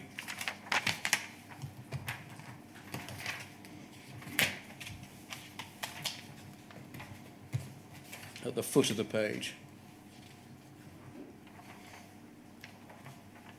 125. The Horizon system does occasionally suffer from bugs, which have caused losses in sub-branches. Those bugs have been generic in the sense that they have the potential to affect any branch, depending on how it is structured. It's often the case that those bugs are identified when the sub-postmaster draws the attention of Post Office and Fujitsu to an odd situation which she cannot explain and which appears to have caused the discrepancy. We were told by Post Office that when carrying out their investigations into scheme cases, investigators were looking out for unusual or unexplained patterns of transactions, which might have required further technical examination by Fujitsu to confirm whether there was a wider bug. Post Office told us that no instance arose and Fujitsu were not asked to look at the records in any case. Fujitsu confirmed to us they did not carry out any analysis of scheme records. We consider that the possibility of an alternative approach to the transaction analysis would have provided greater certainty that there was no bug which had affected some of the scheme branches. We take this view because Post Office's approach was necessarily bottom-up in the sense that it started from and focused on the specific circumstances of the branch, looking at the transaction logs where necessary to review a particular complaint, be it general or specific, skipping over. A different but complementary approach would have been a top-down analysis of the transaction logs of the scheme branches undertaken by Fujitsu or an independent qualified party to search for patterns of unusual behaviour in individual branches and across branches on a purely data-driven analytical basis, which might suggest a wider problem, which could then be cross-referenced with the branch fact-specific work carried out by Post Office. In our meeting with Deloitte, it was confirmed that this type of exercise was something they would have expected carried out across the relevant data set, including non-scheme branches as a control to look for oddities or reconciliation errors. We're mindful that external organisations are more likely to suggest possible sources of work they could carry out, but the suggestion aligns with our own view, which is at least potentially useful to rule out more comprehensive the possibility of a system bug affecting some scheme cases. Again, a series of observations or views that you would consider reasonable? I think I probably did at the time, yep. If we go forward to 53. I should have stopped off on the way at 51, at paragraph 145, just in passing.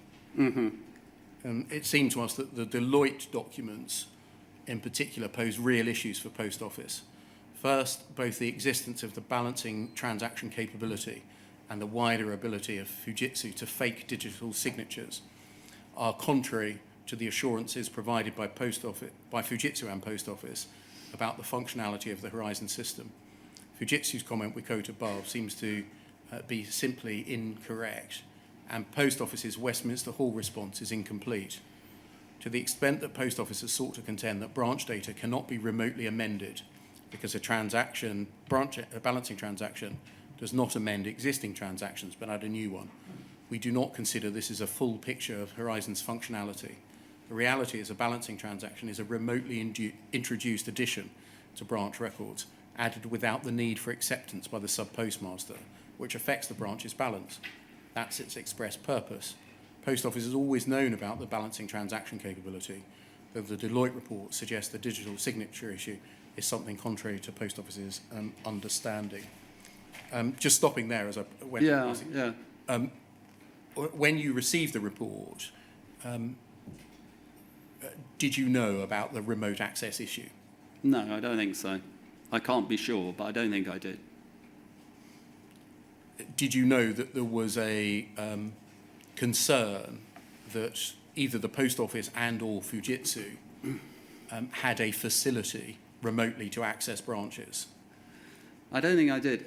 You know, the remote access issue, of course, has been quite a big element of this whole set of problems. And I think my take on it was, in theory, there is a remote access problem, and if we'll get to the recommendations in a moment.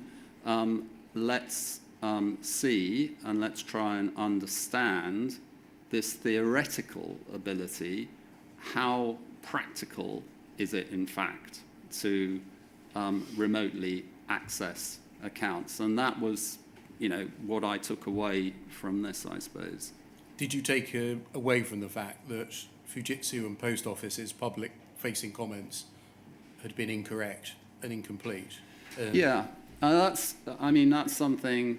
I've looked back at this, and I suppose my reaction at the time was essentially too swift, and we'll get onto the legal privilege thing in a minute, was you know, this is a report. There are some recommendations. Let's actually get to the recommendations. And then my hope and intention was to, you know, have the outputs of the report discussed. Now, we didn't get there, much to my regret. And I think I was probably a little optimistic about how quickly we could get on top of some of these issues and then properly correct the issue, I suppose. But, you know, it was something I was aware of. And with hindsight, perhaps we should have jumped up immediately and said, look, you know, there is a theoretical possibility of remote access. And I was assuming, as it turned out probably quite wrongly, that we could do the work on SWIFT and then say, yes, there is remote access and it is theoretically possible, but practically it either is likely, less likely, or very unlikely. That was, I think, where I got to with it. Where did you get information from that remote access was only theoretically possible? I think that's what was said here, essentially. That was what I took away from it anyway. In any event, let's turn to the recommendations on this part of the report by looking at page 53.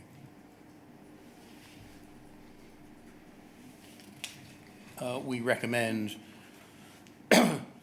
3, Post Office consider instructing a suitably qualified party to carry out an analysis of relevant transaction logs for branches within the scheme to confirm, insofar as is possible, whether any bugs in the system are revealed by the data set which cause discrepancies in the accounting position of any of those branches.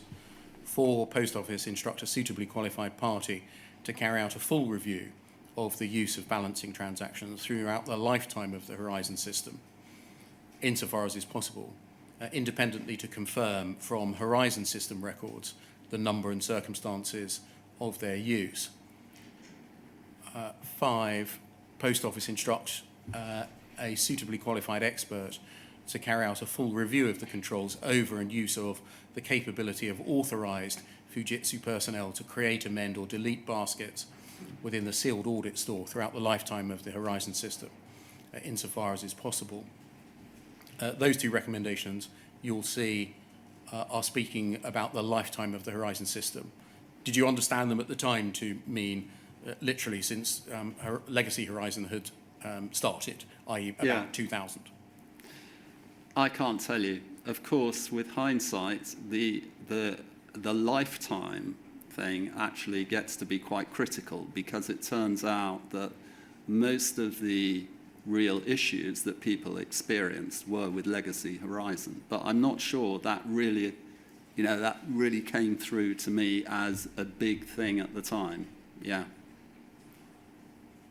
Post Office seeks specialist legal advice from external counsel as to whether the Deloitte reports or the information within them concerning balancing transactions and Fujitsu's ability to delete and amend data in the audit store should be disclosed to the defendants of criminal prosecutions brought by Post Office.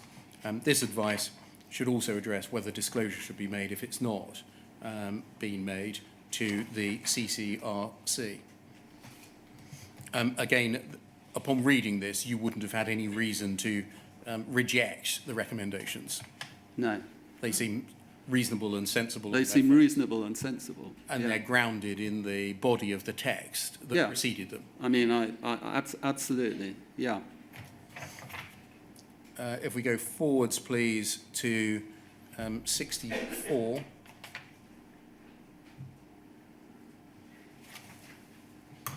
And paragraph 173, there's one issue which potentially relates directly to the scheme cases, but which has not, so far as we're aware, been the subject of any specific analysis. That issue was the one raised by Second Sight in their Part 2 report. The reference is given and relates to the handling by Post Office of unmatched credit balances in its own suspense account or similarly named account in respect of third-party clients such as Santander or Bank of Ireland. The point Second Sight raise is that where there are significant sums in unmatched balances, it is possible that at least some of that money would reflect uncorrected transaction discrepancies in particular branches. We consider that this is logically possible and is at least the least worthy of express investigation and clarification. Accordingly, we recommend that Post Office commission forensic accountants to review the unmatched balances in Post Office's general suspense account to explain the relationship or lack thereof with branch discrepancies and the extent to which those balances can be attributed to and repaid to specific branches. Again, does that fall within the same category that we just discussed? Reasonable and grounded in some... Reasonable and grounded. I agree. There's one that I've missed out, 7, I think. Yeah, If yeah. we go forward to page 66.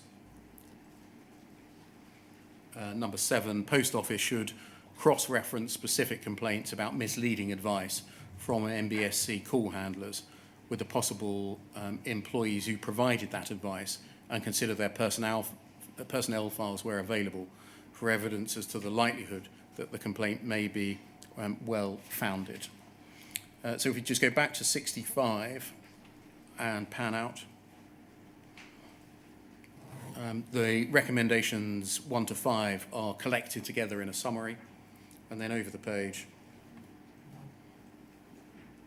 we see 6, 7 and 8 collected together. Overall, would you agree that there was a wide range of work that required to be done arising from the Swift review?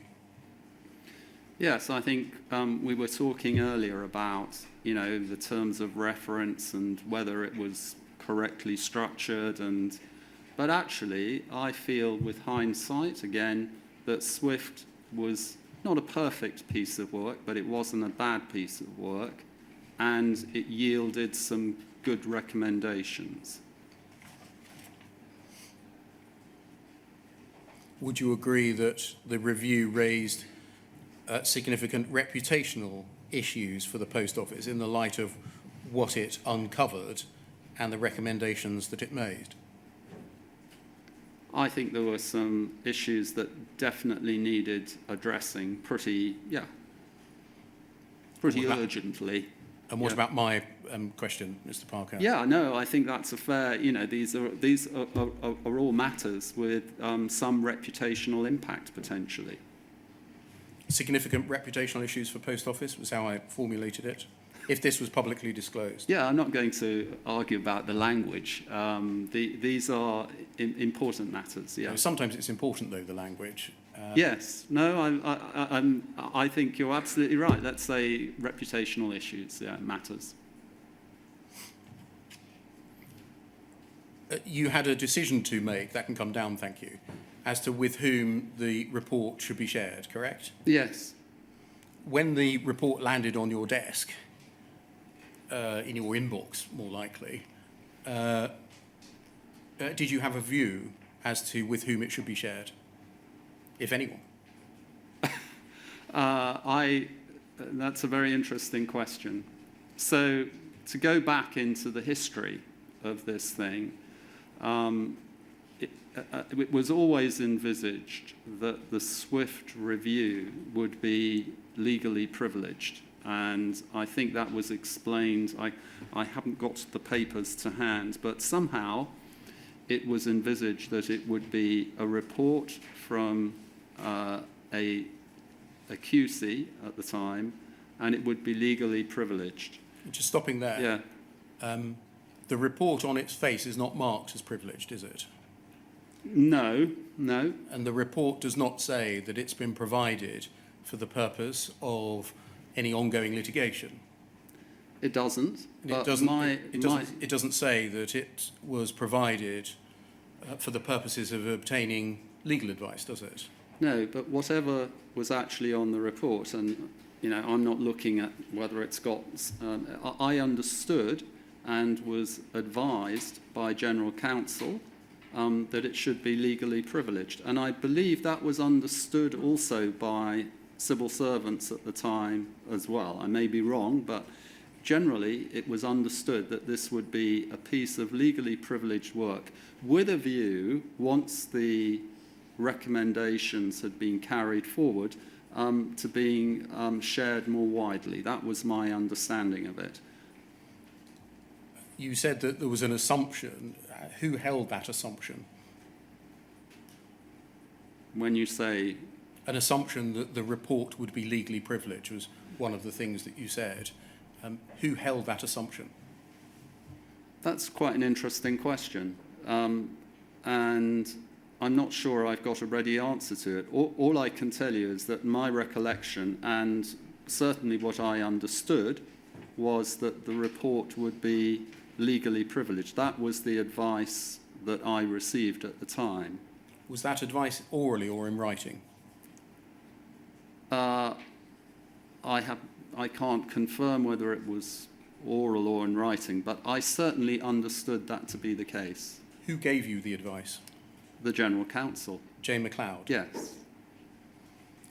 Jane MacLeod, in her witness statement, no need to turn it up, it's WITN 1001 0100, at page 100, paragraph 184, says, I'm aware from open source material that Tim Parker has said that I'd advised him not to brief the board on grounds of confidentiality and privileged. My recollection is different from Mr. Parker's, although I agree that I discussed privileged and confidentiality when I met him. My recollection is that the senior independent director, Mr. McCall, asked a question at a board meeting as to whether the board would be briefed on the findings of the chairman's review.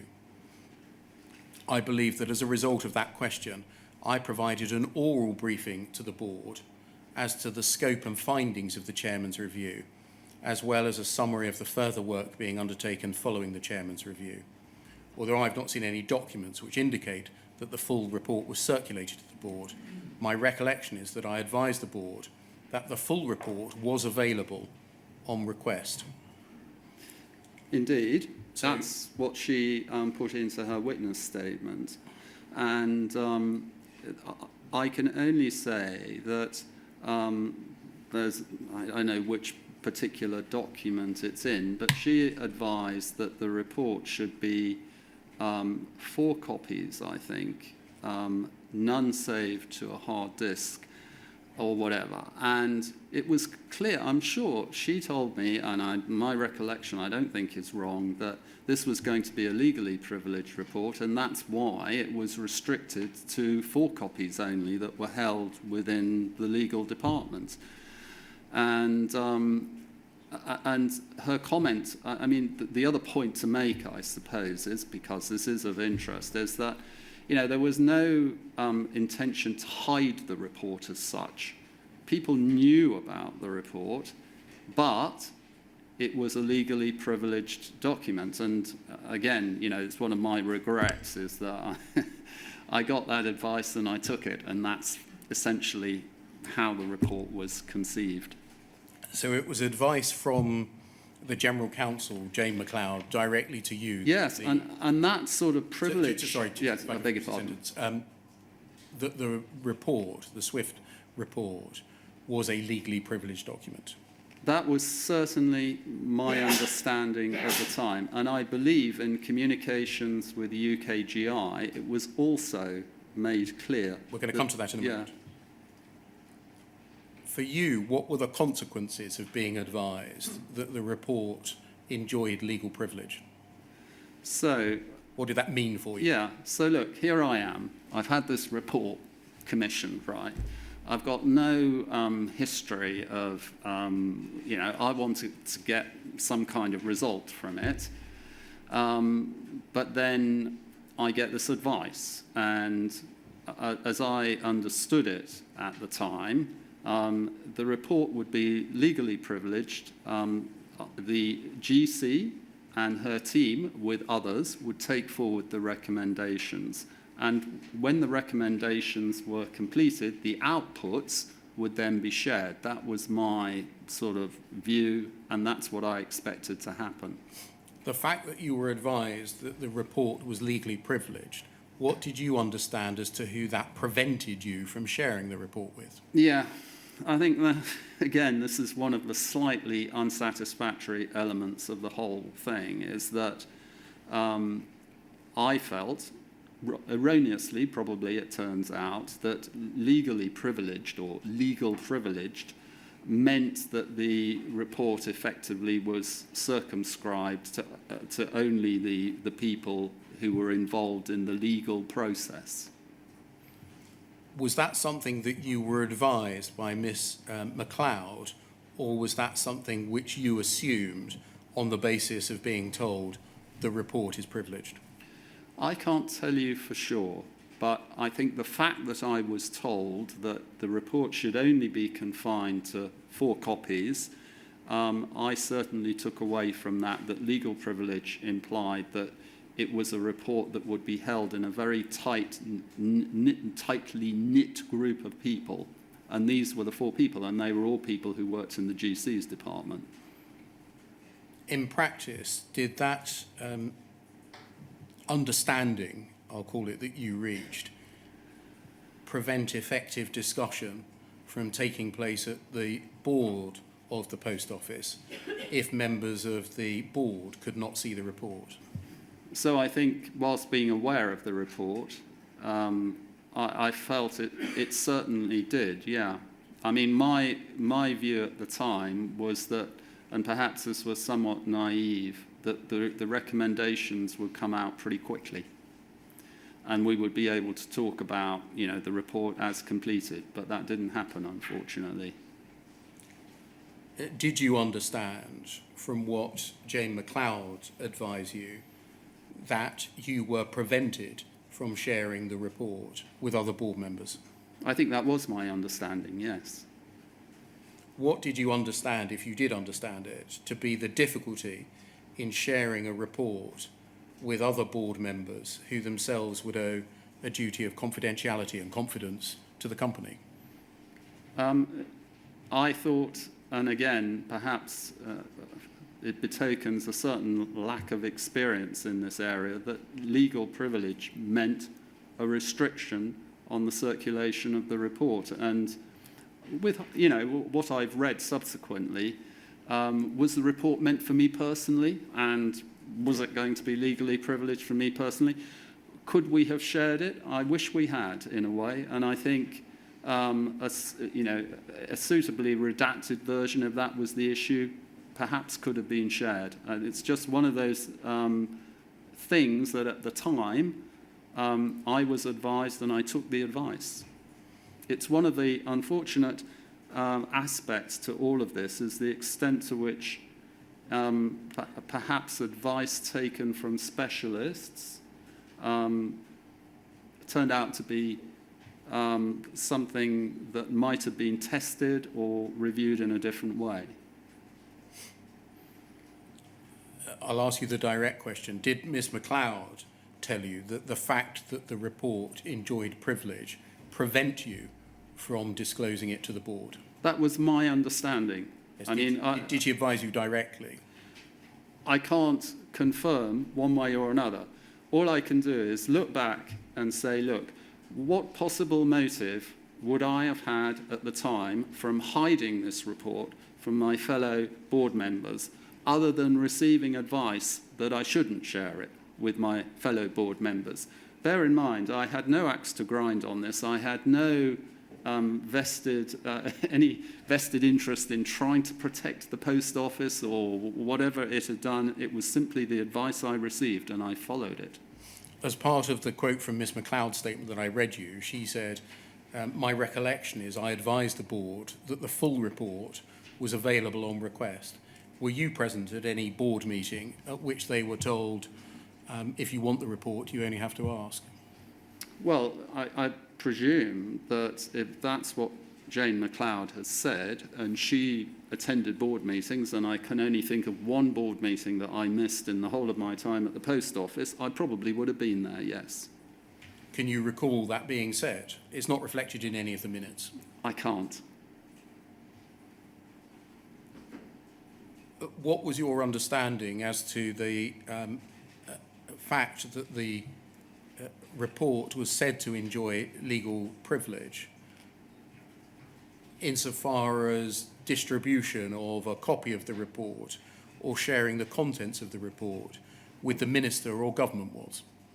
I think that was a similar concern, and I should say that the legal privilege thing, I'm now beginning to recollect it a little bit more, was around the freedom of information mechanism So we had a UKGI board member, and one of the concerns was that things that were distributed that got into the hands of essentially bay civil servants in one form or another potentially could be disclosed as part of a freedom of information request. And that whole sort of consideration coloured the discussion around SWIFT and how it was explained and how it was kind of discussed at the time. Can we look, please, at poll 00103108?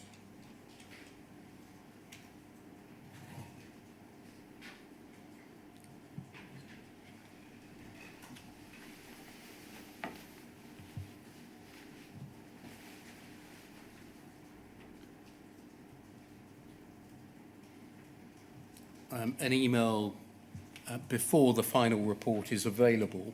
It's dated the 22nd of January 2016 between Jane McLeod and you. Tim, following our call with Jonathan Swift today and ahead of your meeting with Baroness Neville Rolfe on Tuesday, I've summarised our progress. I'm going to skip over for the moment how we take forward his recommendations and just look at briefing to the Minister. We scroll down.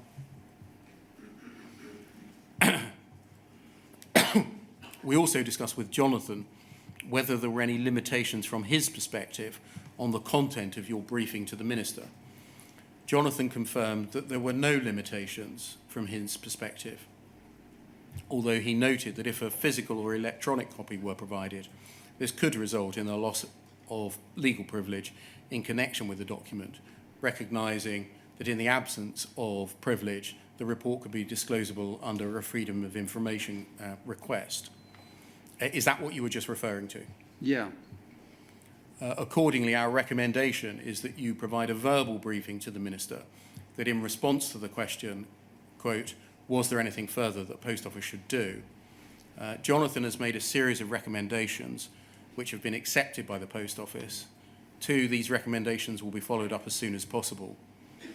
3, in relation to 2 of the IT-related recommendations, the scope of work required to discharge the recommendation is uncertain, and we will therefore commission work to determine whether the work is feasible. And 4, we will provide you with regular updates on progress of this work, and you will therefore be able to provide updates to the Minister in future briefings. Once the work is completed, we will need to consider whether the Minister requires anything in writing from you and whether any such document would be made publicly available. This is a reflection of a meeting that I think Jane McLeod had, or a call that Jane McLeod had with Jonathan Swift, and advice as to how you are to brief the Minister, correct? Looks like it, doesn't it? Yeah. The sentence, Jonathan confirmed there were no limitations from his perspective on the content of the briefing. But if a physical or electronic copy was provided, this could result in the loss of legal privilege. Did you understand that a choice fell to be made from that advice? Yes. I think I probably... to a certain extent, well, actually looking at it, I think what I understood was that something that was physical, if things were put down and written physically or typed physically, that could be subject to a loss of legal privilege. And I suppose perhaps from that I sort of conflated, what could I say to the Minister? I don't, did that mean I could only say to her what was in a piece of paper? I don't know. More specifically, did you understand that you had a choice to make? I can either brief her orally about along the lines set out in those 4 bullet points, or I can give her a copy of the report, and that may result in a loss of privilege. My recollection, for what it's worth, is that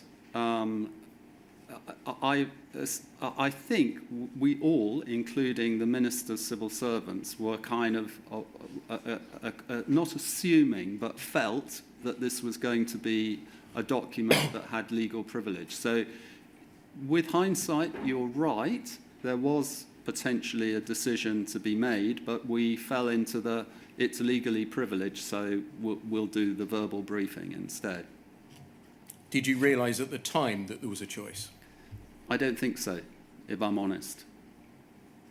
I.e. the fact that it was said to be legally privileged dictated the outcome or the treatment? I'm afraid a lot flowed from that. You know, it was a legally privileged document, therefore we had to speak around it, and how it was summarised on paper needed to be thought about, yes. Can I ask you, Mr. Parker, at the time, was there any discussion about who enjoyed the privilege, if privilege existed? So when I can't, no. Because it strikes me, at least, and I'm not pretending I'm an authority on this, that there are only two possibilities, aren't there? Either you personally enjoyed the privilege, or Post Office Limited enjoyed it.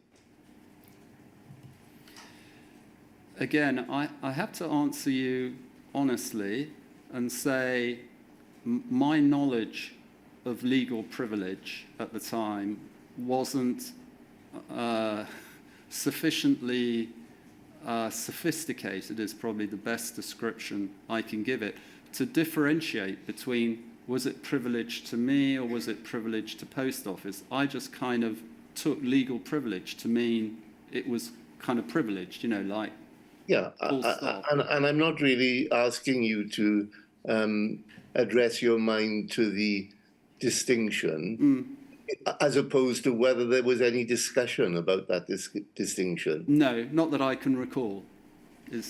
And finally, you'll obviously know from this inquiry that it's possible for a party who enjoys legal privilege to waive that privilege if someone asks them to, like I asked the Post Office in this inquiry.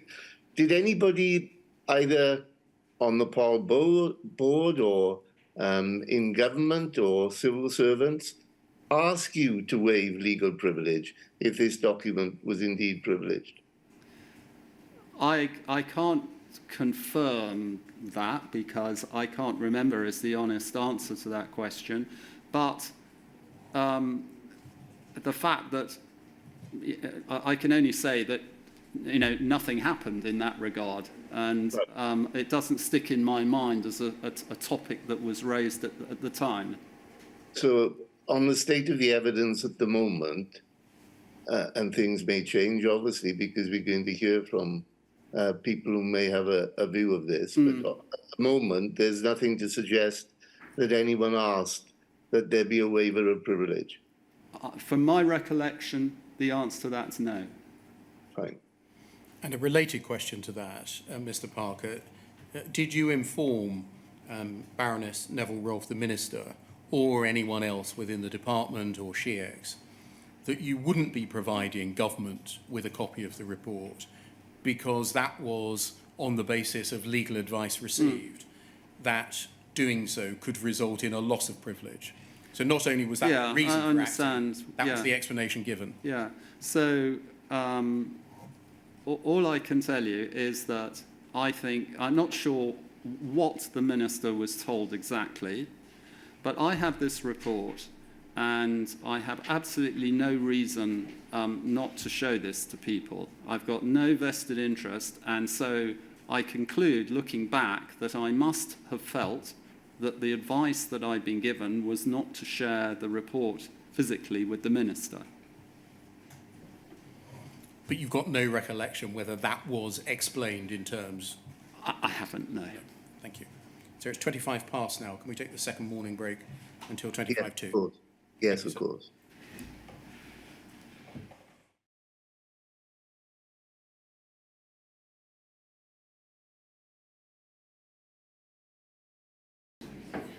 Good afternoon, sir. Can you see and hear us?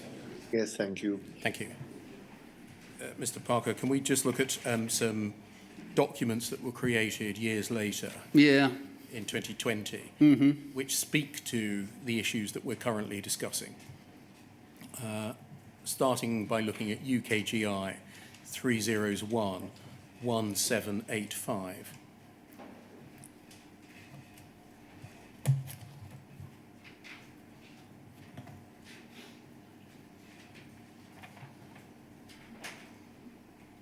This is an email from Tom Cooper, who I think you'll know, to Sarah Mumby, who I also think you'll know. It's dated Sunday, the 19th of April 2020. It says the information attached contains legally privileged information. Do not forward. Ahead of our meeting to discuss the Post Office, which I hope is happening this week, I'm attaching the key documents for us to consider. If we just scroll down. The following documents are attached: copy of the QC's report. I suggest you read the recommendations at the back, and copy of Tim Parker's letter to the Minister, which followed delivery of the QC's report. We're going to look at that in a moment. So there, and there was another document which is redacted. So if we scroll up, please. The subject of the meeting is the reporting to ministers and governance in the company that took place after Tim Parker was appointed chairman. So there's a meeting in 2020 about the reporting by you and others to ministers and governance in the company back in 2015, essentially.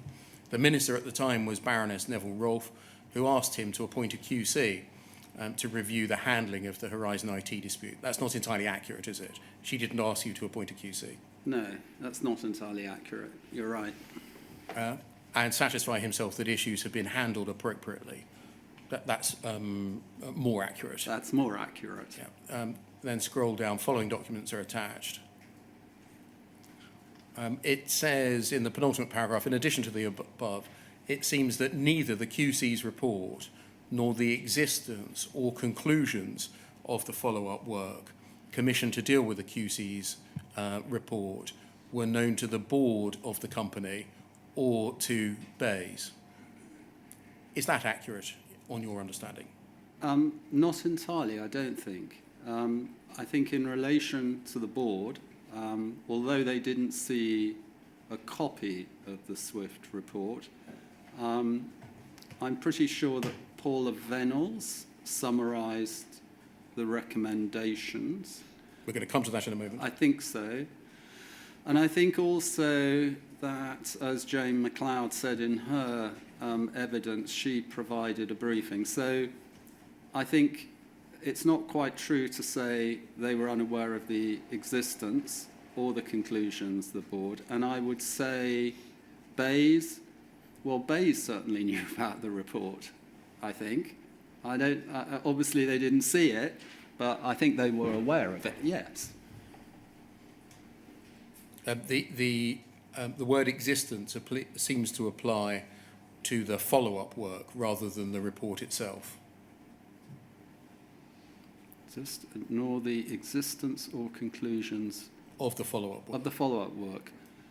So it's not talking. Oh, about I see your point. I understand the point you're making now. On your understanding, yeah. did. Yeah. So I think that was part of the consequences of the report being stopped effectively later in May or June, and the work being taken forward under the aegis of the General Counsel in the context of the litigation. Thank you. Can we look at UKGI 301 2703?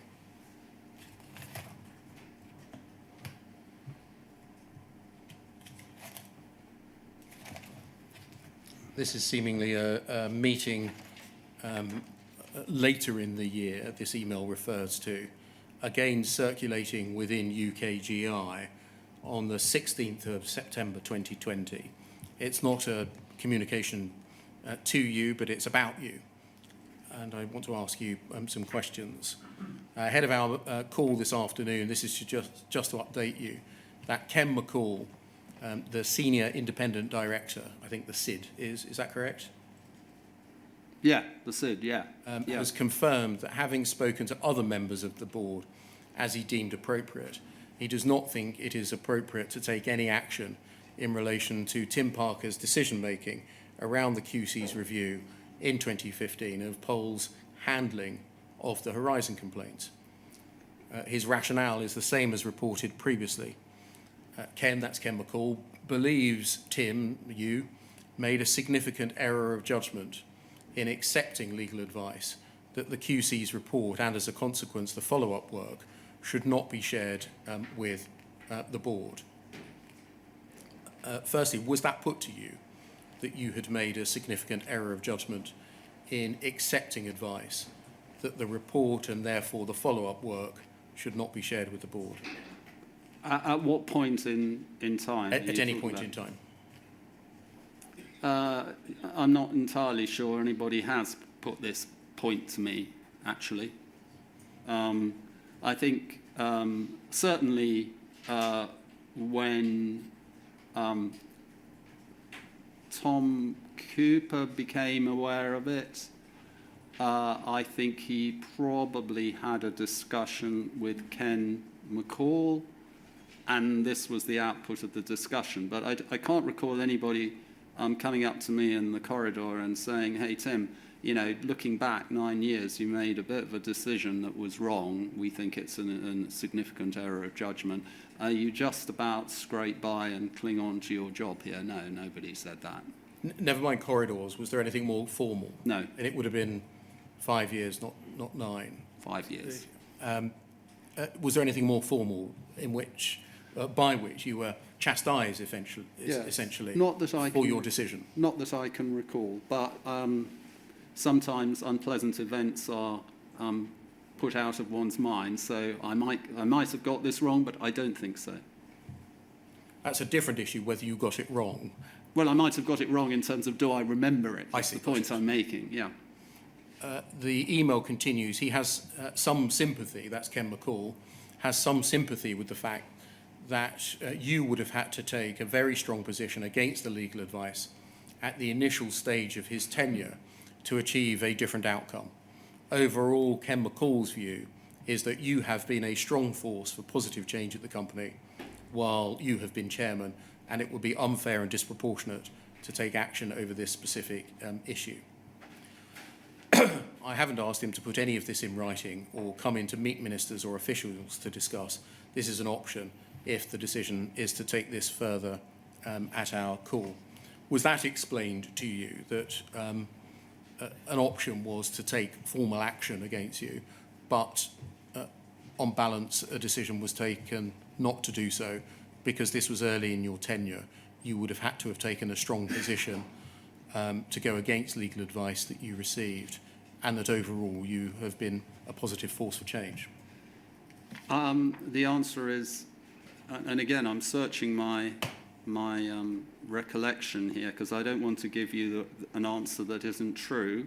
I honestly can't remember having a formal discussion about this.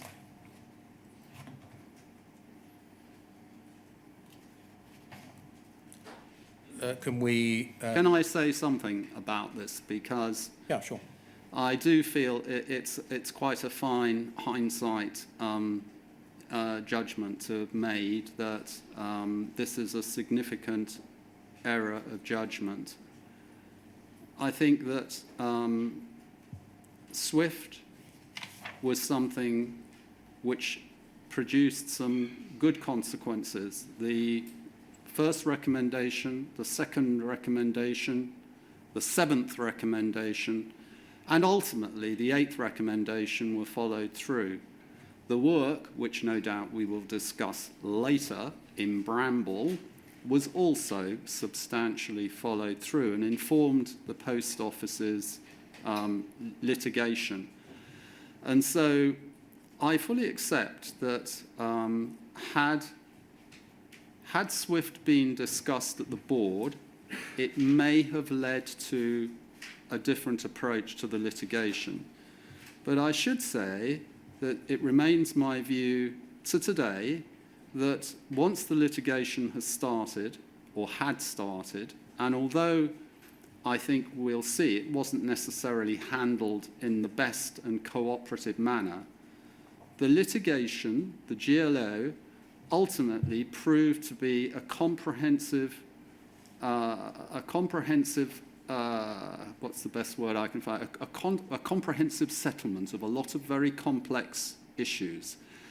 And I have replayed in my mind, Mr. Swift, what might have happened had we not, had the GLO and everyone had read Swift and said, oh, there's a problem.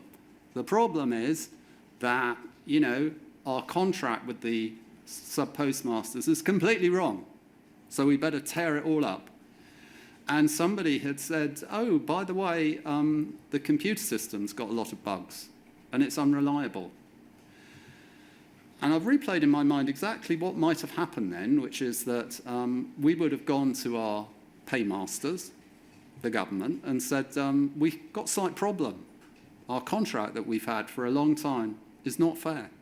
We've got another problem, which is that our computer system, certainly legacy Horizon, anecdotally, it's full of bugs. Or we got somebody to independently apparently suggest that. My view is that the debate that would have ensued between, so what is a reliable system and what are the consequences and therefore what compensation is due, and the contract isn't fair, and so we'll go through all of that. I do believe whatever the impediments placed in its way, and maybe it could have been handled a lot better, but a judge-determined settlement of all these issues has and should have resulted already in a comprehensive compensation settlement for all affected. And the result of all this should have been, in my view, that this whole thing has been completely wrong and a very large amount of money is payable to all concerned. And unfortunately, it's just taken, following the ultimate settlement in the trials, it's just taken far too long. Sorry to give you an extensive extempore on all of that, but you can imagine someone who sat in this seat looks back and says, how could it have been better? How could it have been different? How could it have been faster? Are you saying by that answer that it needed a group of brave and determined sub-postmasters to hold the post office to account by bringing in the post office before a court, and that the post office was incapable of doing it itself? I'm aware that the counter-argument to all of this is that there should, it should have been something that was resolved inside the post office without the recourse to the litigation. And with hindsight, the postmasters, Sir Alan Bates, should never have been required to mount a group litigation order. I understand that. All I'm saying is that once it was in train, had it been managed a bit better, then a lot of complex issues might have been determined without the delay and without the cost. But a judge review of all these issues, I still think one way or another was the right way to get, an outcome in the end, yes. So you are saying that irrespective of the things that we're going through now, even if things had been done differently, it would have always have taken a judge to hold the post office to account? No, I think what I'm saying is that a judge, of course, holding to account, you're absolutely right, that the result of any judgment would hold the post office to account.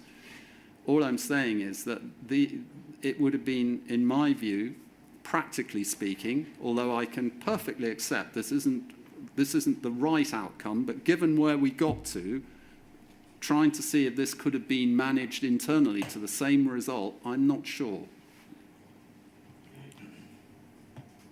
Can we move forwards, please, to UKGI 00019313?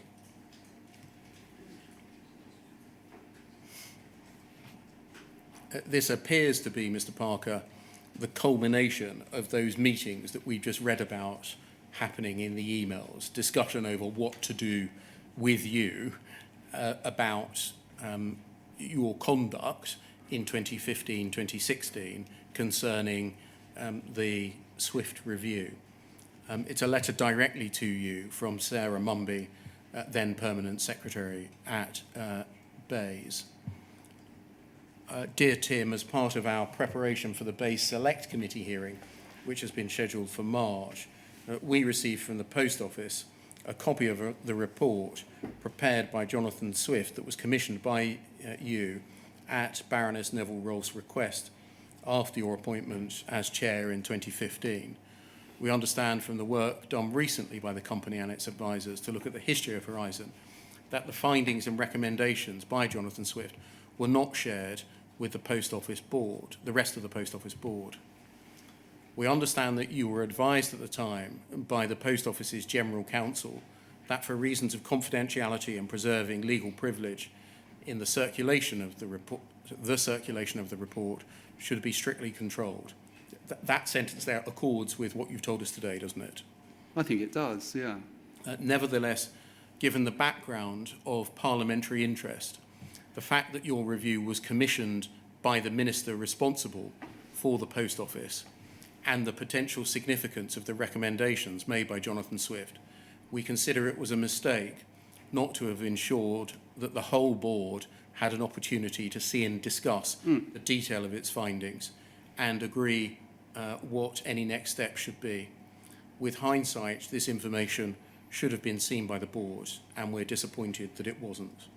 You mentioned earlier about being taken aside in a corridor and being essentially chastised or told off. This is the written equivalent to that, isn't it? Yes, I think it definitely is, yeah. As a rule, we think it's quite difficult to envisage any circumstances where issues of legal privilege or confidentiality should prevent relevant information being shared with a company's board. But you won't need us to remind you of the importance of effective corporate governance, and that the role of the board is to ensure the company's prosperity by collectively directing the company's affairs while meeting the appropriate interests of its shareholders and relevant stakeholders. And then there's a counterbalancing point or paragraph. Finally, we also recognise that while you've been chair and under Nick Reed's new leadership, the board has instigated and directed a fundamentally different approach to handling the grievances brought by postmasters affected by Horizon, as well as initiating significant changes to the organisation, processes and culture of the organisation. These are to be welcome, and we continue to encourage the company to act quickly and decisively to do what it can to remedy the remaining issues arising from the Horizon cases, as well as implementing the changes needed to ensure that such issues never arise again. And then a thank you. So, as far as you're aware, was this the end point or the culmination of the consideration by government as to its approach to your decision not to disclose the report to the Post Office Board back in 2015? Well, I received this letter, when is it dated? At some point in October 2020. In 2020. And I haven't heard anything subsequently, so I think you can conclude from that that the answer is yes. That was the end of it. Okay. Can I just go back to what you and the Chief Executive, Paula Venables, did say about the report and its recommendations at the time, to see, irrespective of the approach that Bayes and government took subsequently, what information was disclosed? First, by looking at poll 0015-8304.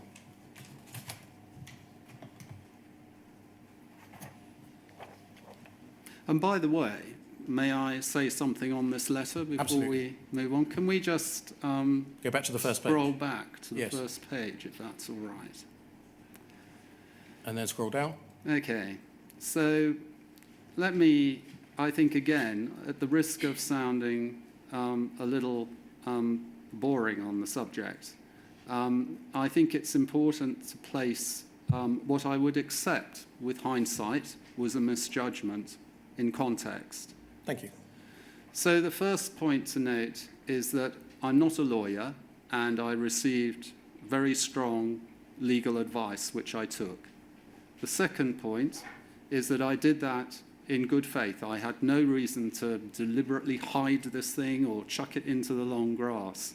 And the third point to make is that it's easy in the context of this inquiry to imagine that all the chairman is doing is looking after issues to do with SWIFT and looking after issues to do with Horizon.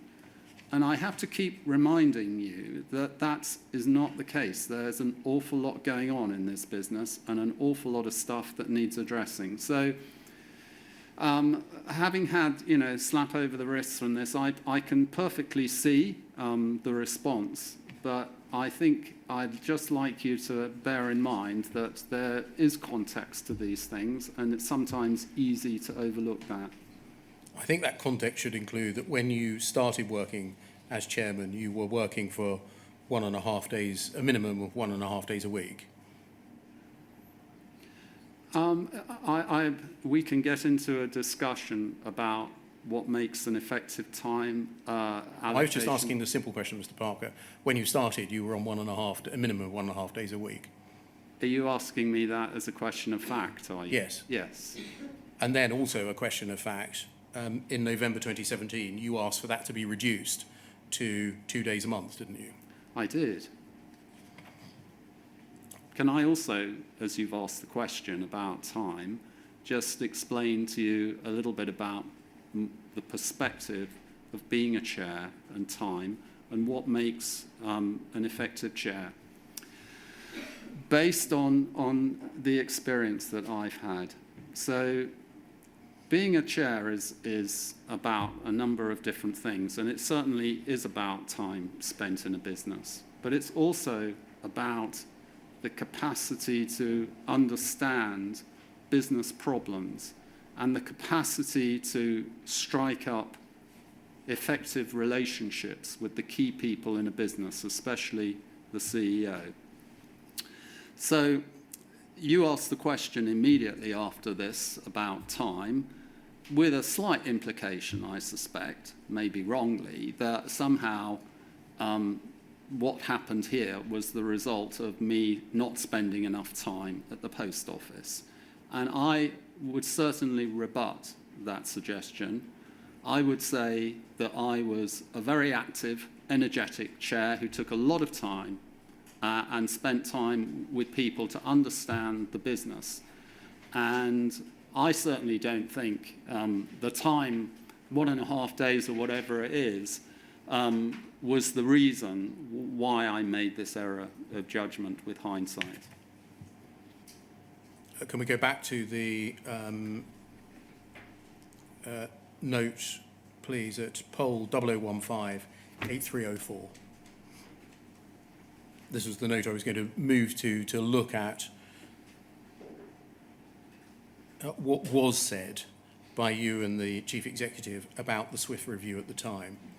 These are speaking notes for a board meeting of the 22nd of January 2016, seemingly speaking notes of Miss Venables. And can we go forwards, please, to page 6, please? And scroll down, please.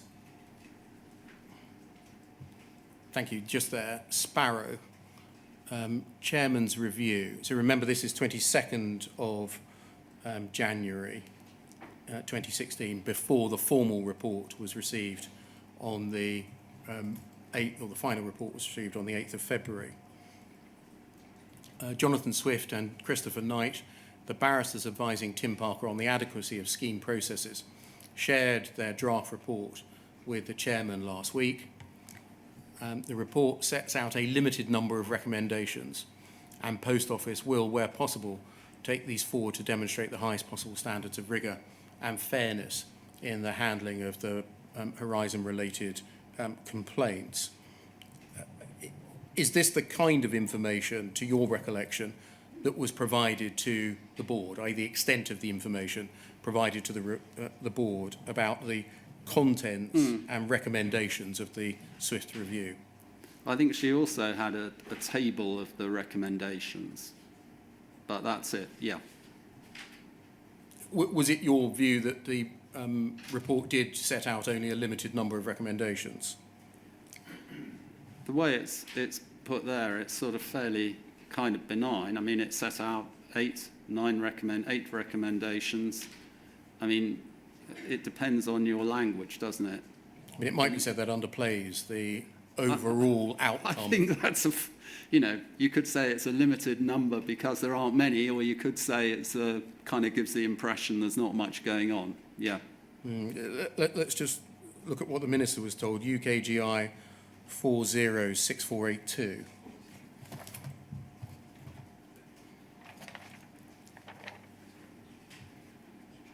This is a couple of days later, 26th of January 2016, meeting between you, Baroness Neville-Rolfe, Laura Thompson and Andrew Smith, and then main points. The first few bullet points concern other things, which is reflective of the point you made a moment ago, Mr. Parker, that this wasn't the only issue. If we look at the penultimate bullet point, TP, that's you, Tim Parker, updated on the Horizon investigation. He said that the QC was about to report. He had found no systemic problem. Tim Parker thought that the issue might have passed its peak interest. Firstly, did you say that to Baroness Neville-Rolfe? I have no idea. I think I certainly would have commented that as far as the computer system is concerned, coming back to our previous discussion, and I think it was reflective, broadly speaking, of what was in SWIFT. There wasn't a systemic problem, whatever systemic was understood to mean. In terms of the second thing, I think I must have just commented that in terms of the press, it had at that point passed peak interest. And that might have been in response to a question or whatever. But that would have just been me commenting on that. Were they truly the takeaways from the SWIFT report, as reflected there, no systemic problem, issues past its peak interest, rather than he's made 8 recommendations of substance that need taking forwards, they pose significant reputational issues Do you know, to the Post Office? I don't know. I mean, I'm not sure what the substance of the conversation is or why those are the 2 sentences. I just can't tell you. I just come back to what I said, which is that it was a report, which I think it wasn't the final report at that point, was it? No, not by this time. Yeah. I think the 8 recommendations at this time were as they were to appear. They were. Yeah, you're right. Lastly on this then, before we break for lunch, can we look at poll 302 4913?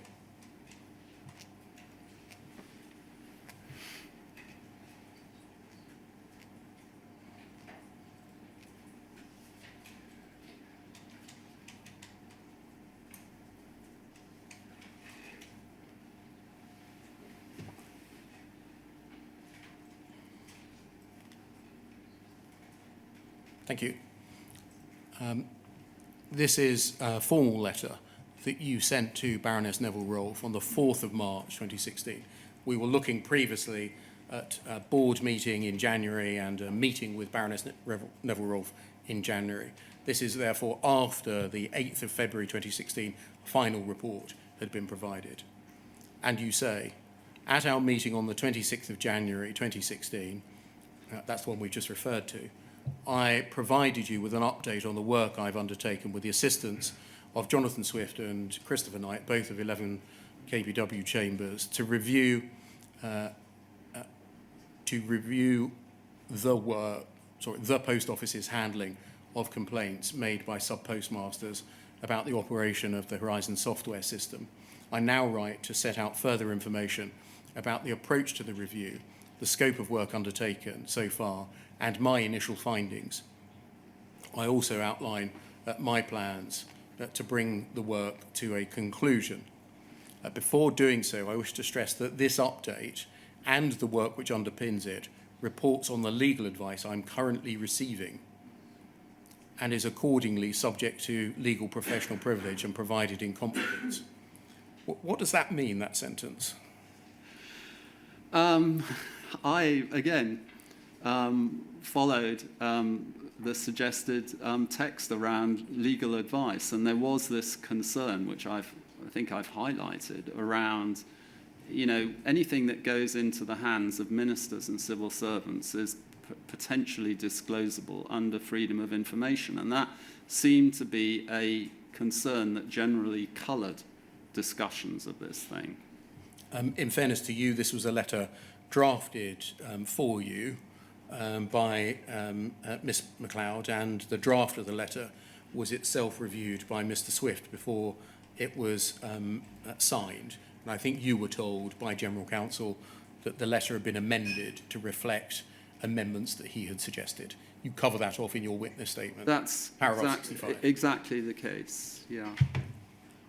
The letter continues, I'm of course aware that once the additional strands of work I'm pursuing are complete, we will need to find an appropriate method of communicating the results of my review to a wider audience.